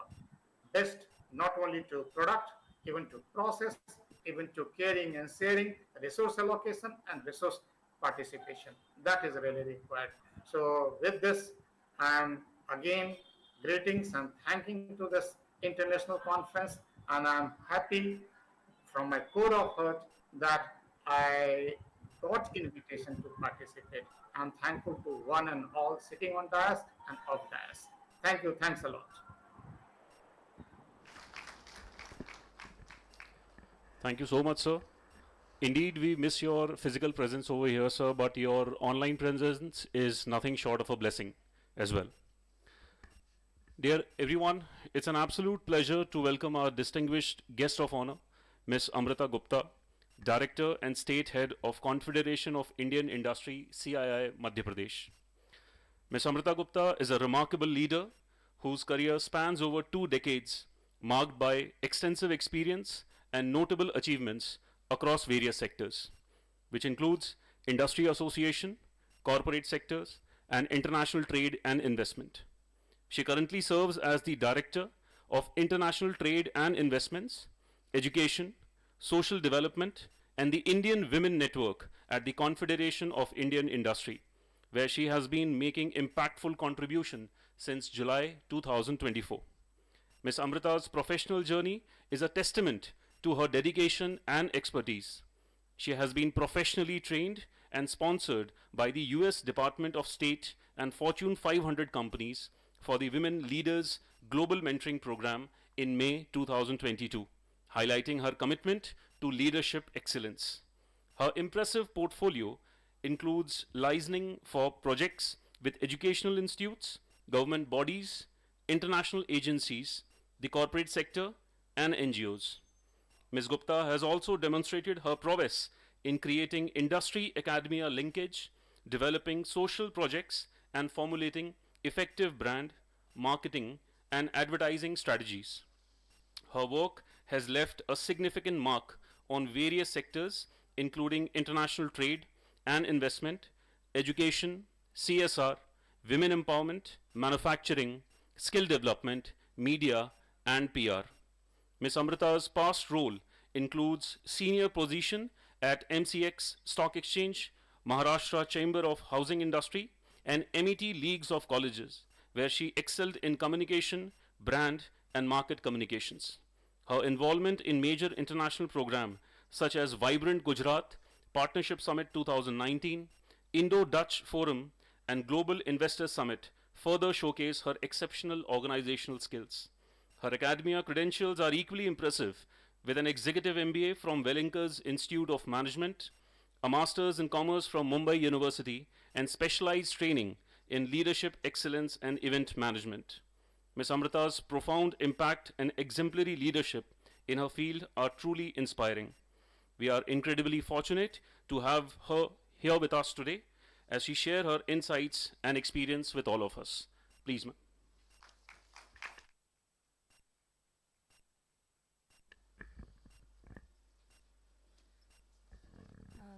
A very good afternoon to all of you.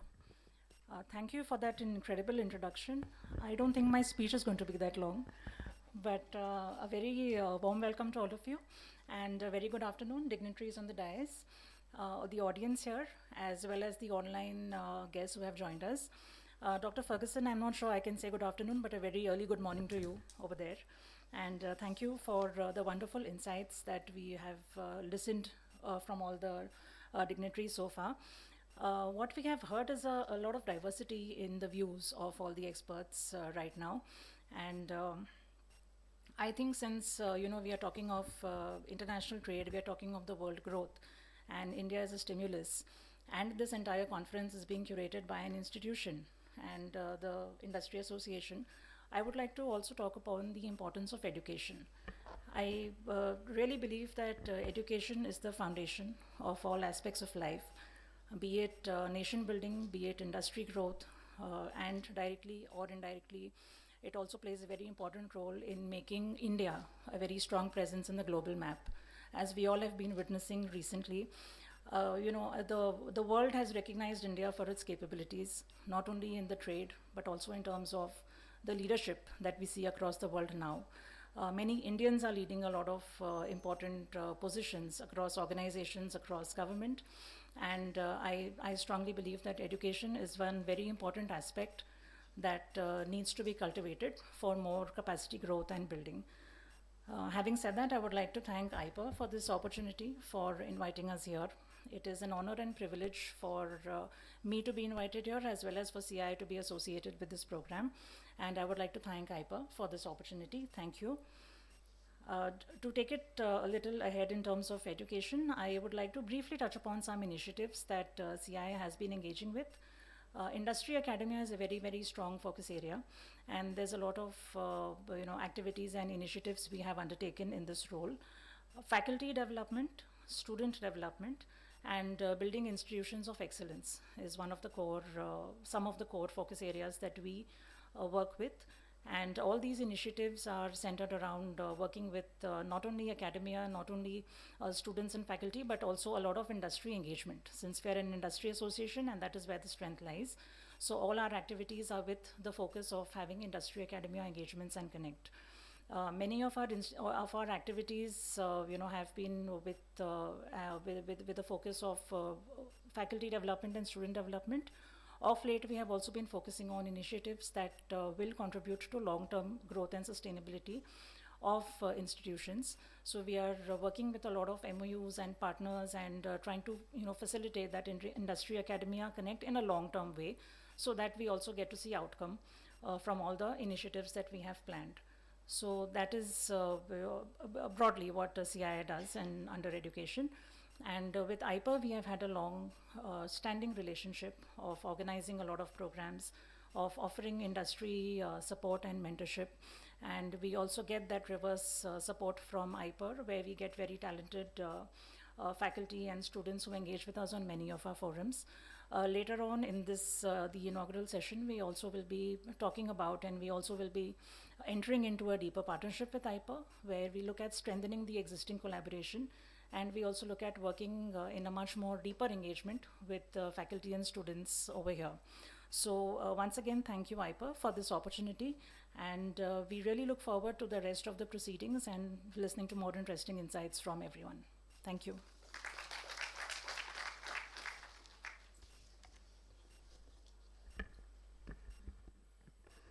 Thank you so much, ma'am.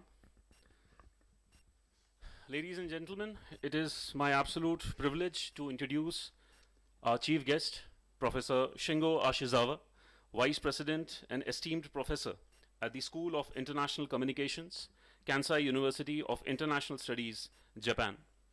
Professor Ashizawa's illustrious career spans in the realm of academia, research, and international educational leadership. He currently leads significant research initiatives supported by the Japanese government agency JSPS, that is Japan Society for Promotion of Science, focusing on foreign credential evaluation and the comparative study of the national qualifications framework. His scholarly contributions are widely recognized, including publications such as Convergence or Fragmentation, Recent Development in Recognition of Micro-Credential and Their Impact on Higher Education in Asia and the Pacific, and Student and Skilled Labor Mobility in the Asia-Pacific region, reflecting the emerging Fourth Industrial Revolution. Beyond research, he has also served as an advisor for MEXT on UNESCO's Tokyo Recognition Convention Committee, showcasing his pivotal role in shaping international education policies. His influence extends further as a referee for numerous JSPS grants aimed at advancing the internationalization efforts of Japanese universities. Professor Ashizawa's commitment to global education is evident by his tenure as Deputy Secretary General for UMAP, that is University Mobility in Asia and the Pacific, and his role in fostering cross-cultural communication and global entrepreneurship through various educational universities. Notably, he has also spearheaded online communities, which has significantly impacted the accessibility and scope of international education. An accomplished scholar, Professor Ashizawa has been awarded the Fulbright Scholarship twice and has enriched his academic journey through studies at the Harvard Graduate School of Education and joint research at the East-West Center of the University of Hawaii. Throughout his career, Professor Ashizawa has held prestigious positions at institutions such as Council on International Educational Exchange, Keio University, Osaka University, Meiji University, and Toyo University, where he has left a lasting impact on the landscape of international education. Please join me in extending a huge welcome to Professor Shingo Ashizawa, sir.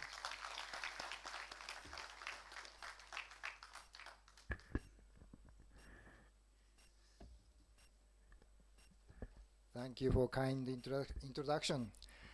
I'm hearing that who are you talking about? Like that long. That means I'm getting old. But I'm very, very happy to be here, and I feel honored to be part of this event. And I like to express my appreciation to Professor Jain, and also Mr. Rawatani, and also Ms. Gupta from CII. But I like to also express my gratitude to the host, main host, Dr. Carlson. Thank you so much. And I was able to celebrate his 50th birthday yesterday. So it was a good occasion. So I like to start with my slide. Next, please. I need to see. Oh, okay, gotcha. So next slide, please. Okay, so I will explain. Next, please. So this is my recent publication. So unfortunately, I'm not an economist or a business measure scholar, so I may makes you disappointed, but my focus is higher education, comparative education, and international education. And the recent publication is talking about student and highly skilled labor mobility in Asia and the Pacific. Okay, next slide, please. I also leading a project, joint project, working with 5 different countries, UK, Canada, India, and Australia and Japan. So this project is focusing on the global entrepreneurship. And both Rob Ferguson and Professor Bijoy from University of Delhi are member of this program, and University of Delhi sent a student to Kobe to do this project. So I like to show the video quickly about this project. Okay, so next slide, please. So yeah, this is the final moment. All the students from 5 countries doing a joint final pitch, final presentation. So could you show the video?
Thank you.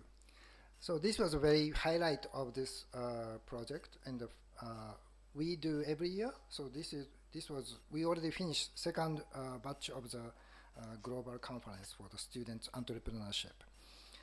Hopefully, your student will be able to join in the future.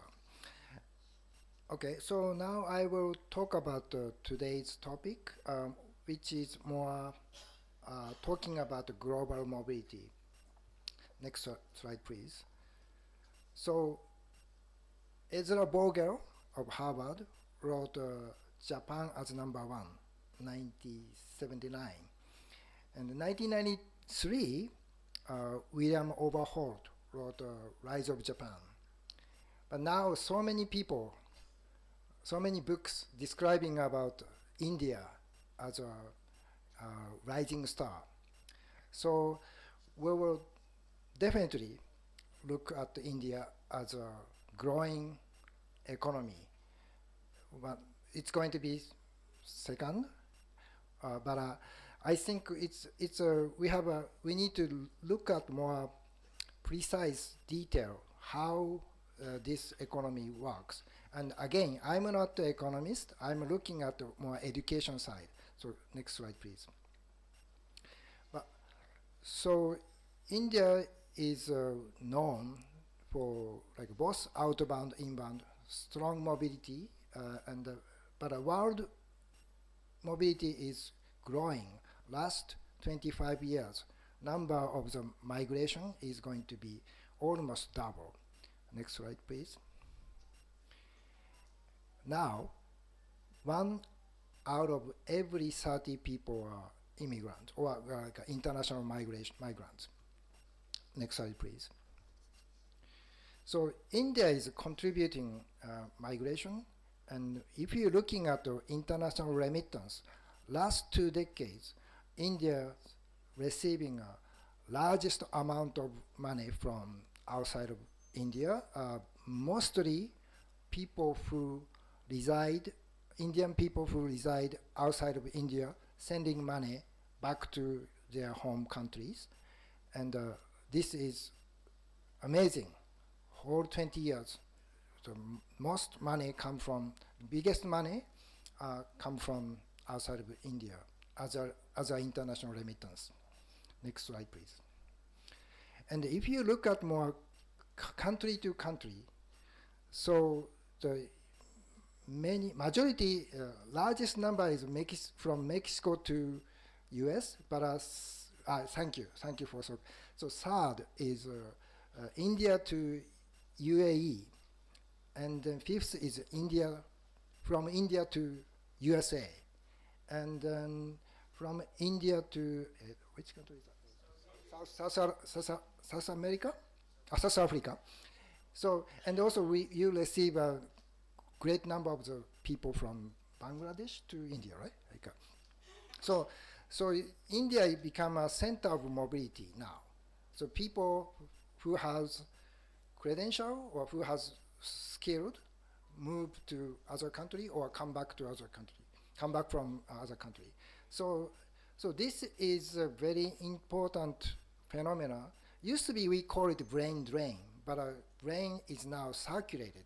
So Indian people who studied, let's say those people who studied at the US for getting a PhD in IT, information technology, they started their own business and come back to India to start their own business. So this is a kind of era of brain circulation. So India is role model of brain circulation. So next slide, please. So now we are looking at how we should recognize their credential. People move cross-border, and when they move cross-border, they have to carry on their own skills or credential. But it's not easy to recognize foreign credential. Okay, next slide, please. So when I finished my graduate studies in the States, I went back to Japan and then start my first work at the university.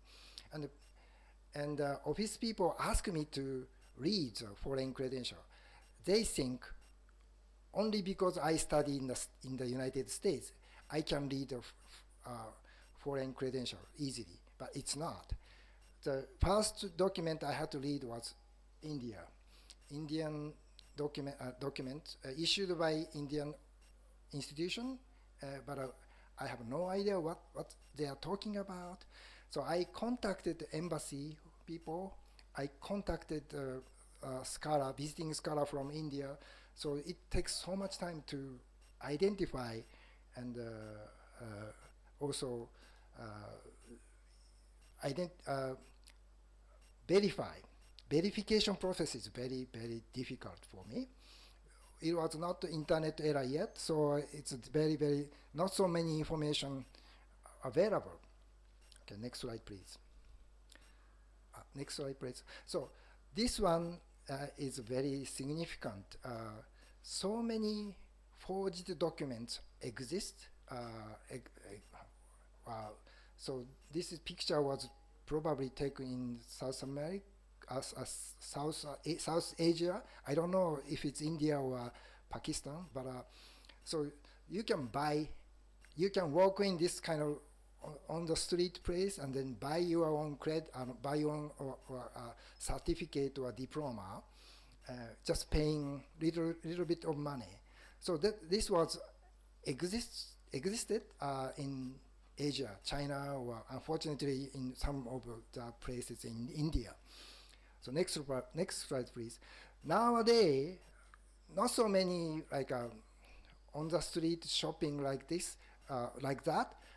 Nowadays, almost everything is online. So you can buy forged documents online. So if you go to certain website, this is written by Russian language. So if you go there and put your own credit number, and you can gain PhD from so-and-so university, ABC University. That was crazy. So we really have to do something. Next slide, please. So we are tackling those degree mill or diploma mills. So verification is necessary. And also, not only verification of the forged document, but also we need to do fair assessment of real document. So even though real document, sometimes it's hard to read it. It's hard to identify. Some country has a 3-year bachelor degree system. Some country has only 4-year, and then associate degree is so many different types of associate degrees. So it's so difficult to make a judgment. Okay, next slide, please. So good solution is UNESCO now is trying to solve this problem. Next slide, please. So they started a regional convention, and also nowadays they have a global convention too. So you can have a multilateral governmental agreement to deal with foreign credential. And European model, Lisbon Convention is the largest convention and more historical and more influential. But Tokyo Convention, Asian version of Lisbon Convention started 2011, and enter force is 2018. So Japan ratified this convention that year, 2018. So I think we are benefiting this type of convention. Next slide, please. But in order to use this international agreement, each country must have a way of like a fundamental infrastructure to evaluate the program. So each country has a national level of qualifications framework, and in Europe, there are European qualifications framework, EQF. So they interpret Scotland qualification framework to Ireland, and so using EQF as a interpreter. And on the right side of the slide shows that Australian model of qualifications framework. So Australia has a national level of qualification framework called AQF. So how they use this model. Next slide, please. Yes. So international convention describe how partial partial credential should be recognized, or informal learning mode should be recognized. Those detail is described at the convention. So if you become a part of the convention, like your country become a ratified country for this convention, you will be in the part of the information network. So each country has a international, national level of information center. Information center talk each other. So for instance, Tokyo Convention has an APNIC, Asia Pacific National Information Center Network. So they do talk each other. Well, how do you deal with degree mills, or how do you deal with associate degree recognition, or how do you deal with recognition of the refugees credential. Some of the refugees may not have a written document. They have a lost contact with the country, so we have to deal with those undocumented refugees credential. So those things we need to agree on. So we have a agreement and a network to deal with so difficult cases. Next slide, please. And one of the difficult cases is how you identify the difference. So substantial difference is occurred if your education system is so different. Like if you teach accountant certified program, you teach 3 years. Some country have only 2 years, but and then sometimes they miss the important part of the accounting for the further study. So if you want to go to graduate program in certain country, hey, I'm a BA for accounting, but they say no, your background has a substantial difference. Please study a little bit more to go to graduate school. Well, so that kind of advice will come from the authority, but we need to identify what is the difference.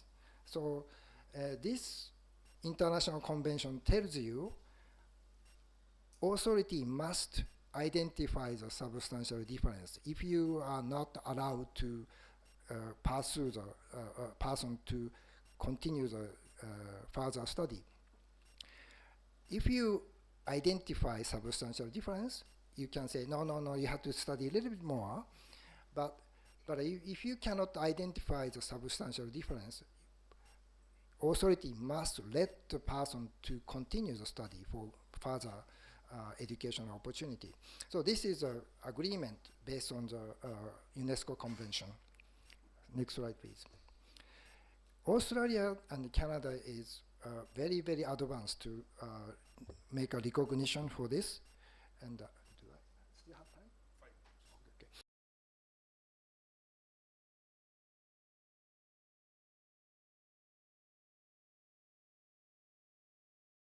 Addresser who has a license in certain country get the point and the experience, so on so, and the language skills and so on so. They put a number, and then Australia allow you to give a work permission as a hairdresser. This is an example of how Australia deal with foreign credential. Next slide, please. Okay, so Canada has each region of the Canada has a specific organization to deal with this credential evaluation. So they are professional body to deal with professional recognition or educational recognition. Okay, next slide, please. So Japan ratified the convention, but we are still struggling with so many different cases. This is a case of the student from Ukraine. So we host quite a few, more than 300 Ukraine students come to Japan to study, but their position is still not formalized yet. So they come to Japanese university as visiting students, but we should recognize their partial study. Let's say they study 2 years at Ukraine, their credit should be recognized. So we are still working on that part, and so hopefully those Ukraine students in Japan should be able to continue their study with fair recognition of formal study. Okay, next slide, please. Okay, so this is the merit. I'm sorry that this is messy, but this is a merit of joining UNESCO Convention. So this is why Japanese government ratified those two conventions, Tokyo Convention as well as Global Convention. Okay, next slide, please. But good news is India and Australia agreed to make a mutual recognition, so 2023.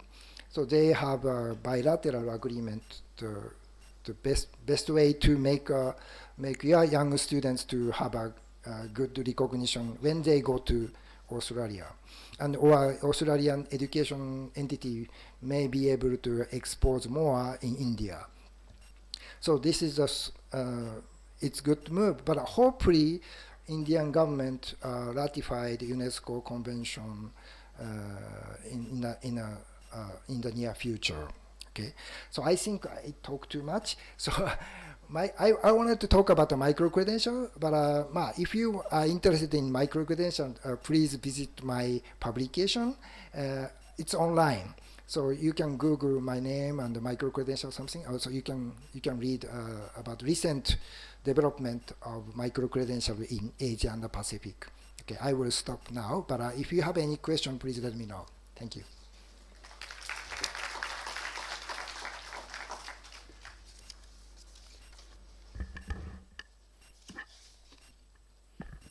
Thank you so much, sir, for bringing in the much needed international perspective to this international conference. Dear all, this is a moment of pride for IPER, as numerous faculty members, corporate practitioners, and research scholars from renowned institutions worldwide has come together for this international conference to deliberate on the conference theme. Today, we are honored to unveil the book that captures these insightful deliberations through selected papers and abstracts under the conference theme. May I please request our esteemed dignitaries on the dais to proceed with the unveiling of conference book. May I please request the back end stage, please.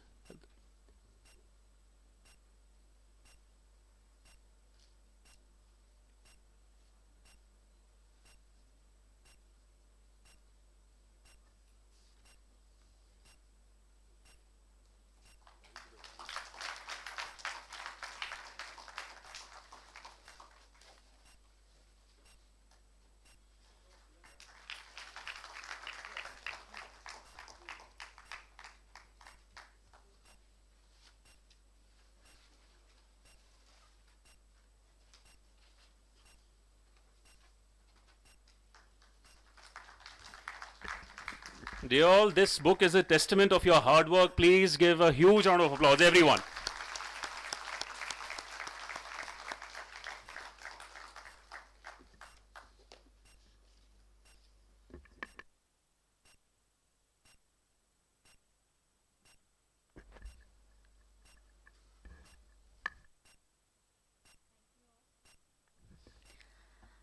Respected all, as we come to the concluding part of our session, it is our honor to recognize and felicitate our esteemed guests, whose contribution have been instrumental in making this event a resounding success. Firstly, I invite Dr. Amarjit Singh Khalsa to present a special memento to our esteemed chief guest, Professor Shingo Ashizawa, Vice President and Professor at the School of International Communications, Kansai University of International Studies, Japan.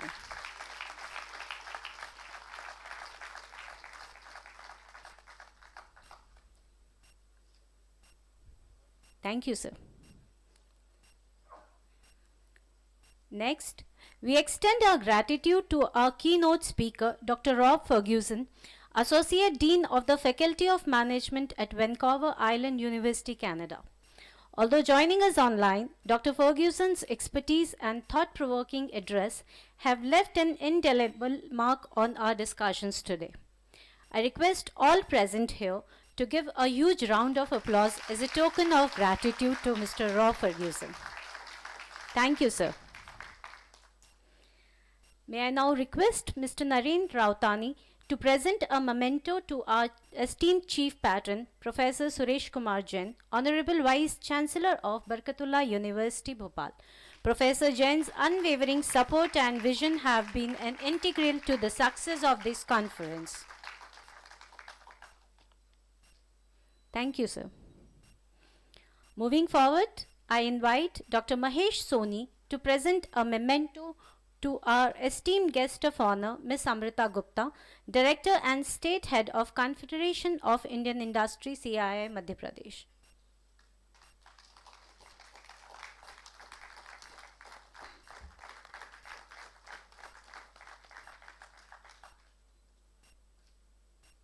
Thank you, sir. Finally, we acknowledge the presence and contributions of our advisor, Dr. Kumar Bijoy, Associate Professor at the University of Delhi, who has enriched our conference with his expertise and guidance. A huge round of applause for sir.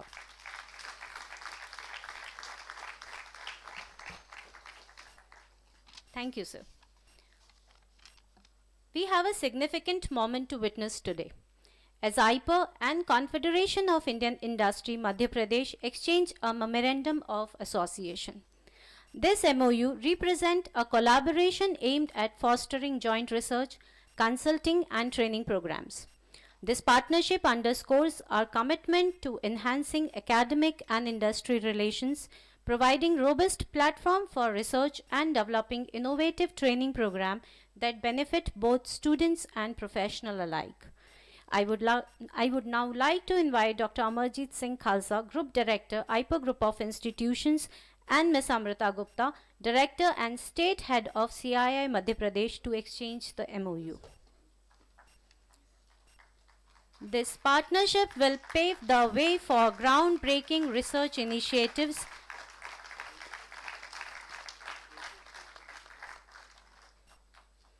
This partnership will pave the way for groundbreaking research initiatives, impactful consulting projects, and comprehensive training programs that will contribute to the growth and development of our institutions and industries.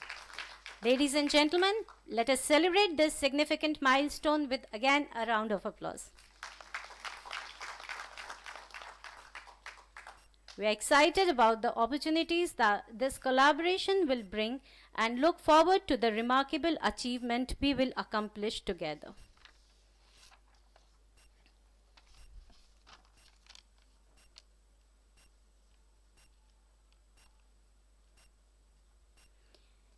As we draw towards the conclusion of this inaugural session of the International Conference 2024, it is my privilege to invite Dr. Upasana Sharma, Principal IPER UG, to deliver the vote of thanks.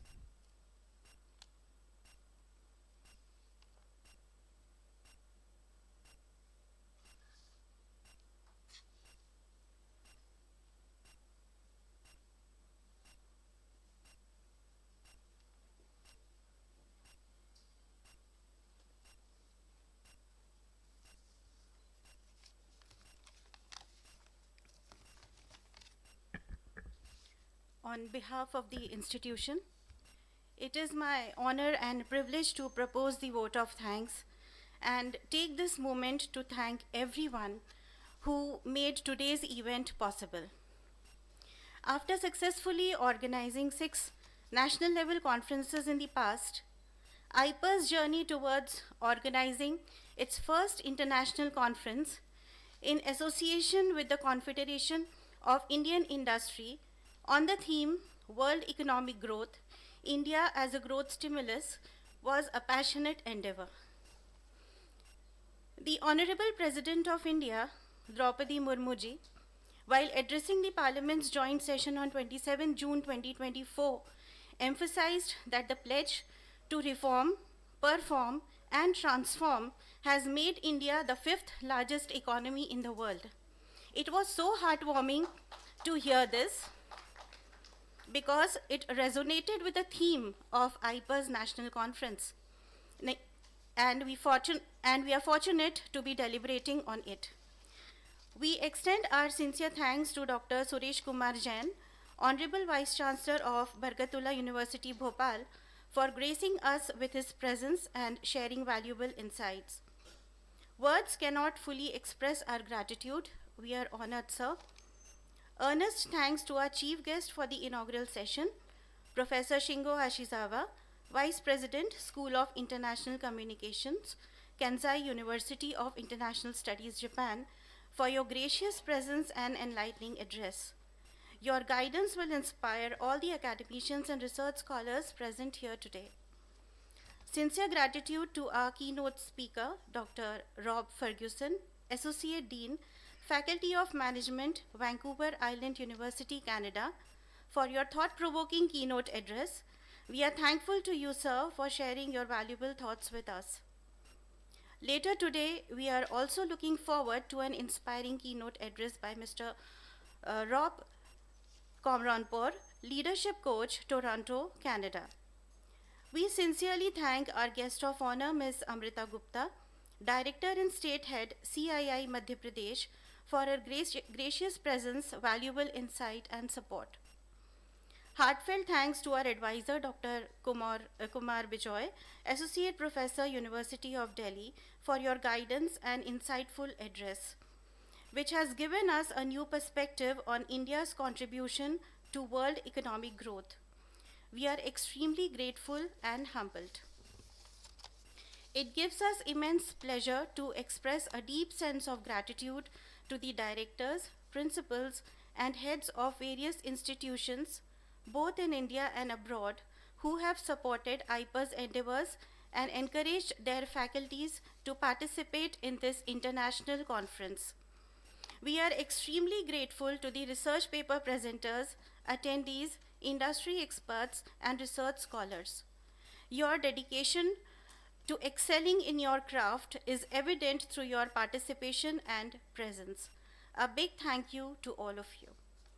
We are extremely grateful to the entire team of Excel India publishers for their untiring efforts in delivering the conference copy book promptly.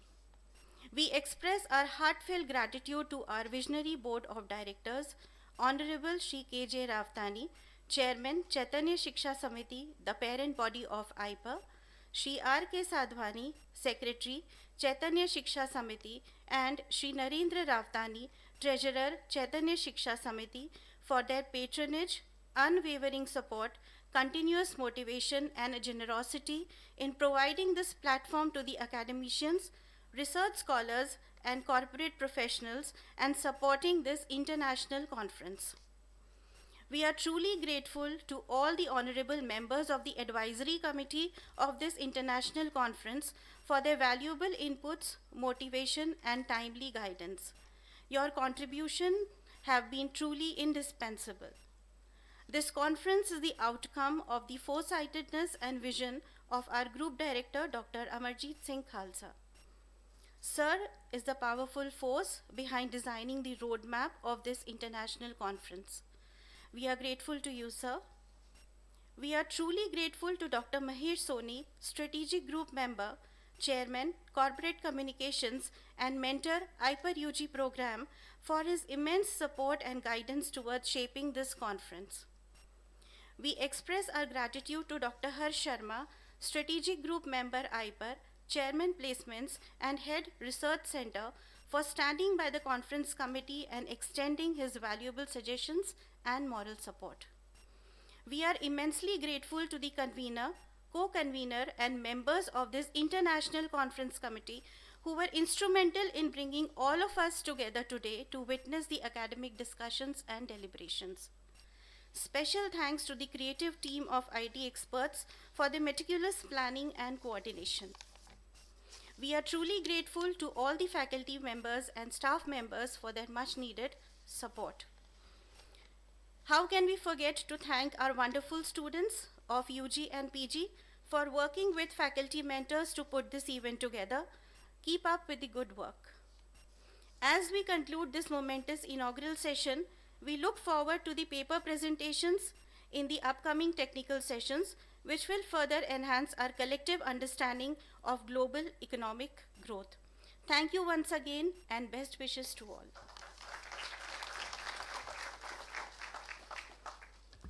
Thank you, ma'am.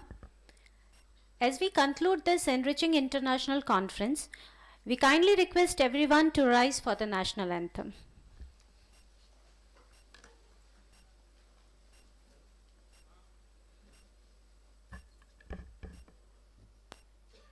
जनगण मन अधिनायक जय हे भारत भाग्य विधाता पंजाब सिंध गुजरात मराठा द्राविड उत्कल बंगा विंध्य हिमाचल यमुना गंगा उच्चल जलधि तरंगा तव शुभ नामे जागे तव शुभ आशीष मांगे गाहे तव जय गाथा जन गण मंगलदायक जय हे भारत भाग्य विधाता जय हे जय हे जय हे जय जय जय जय हे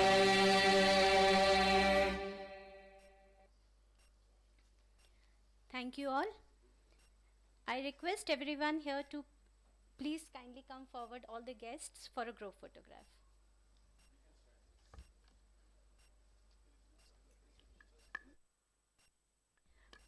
Respected all, please take your seats. Please be seated.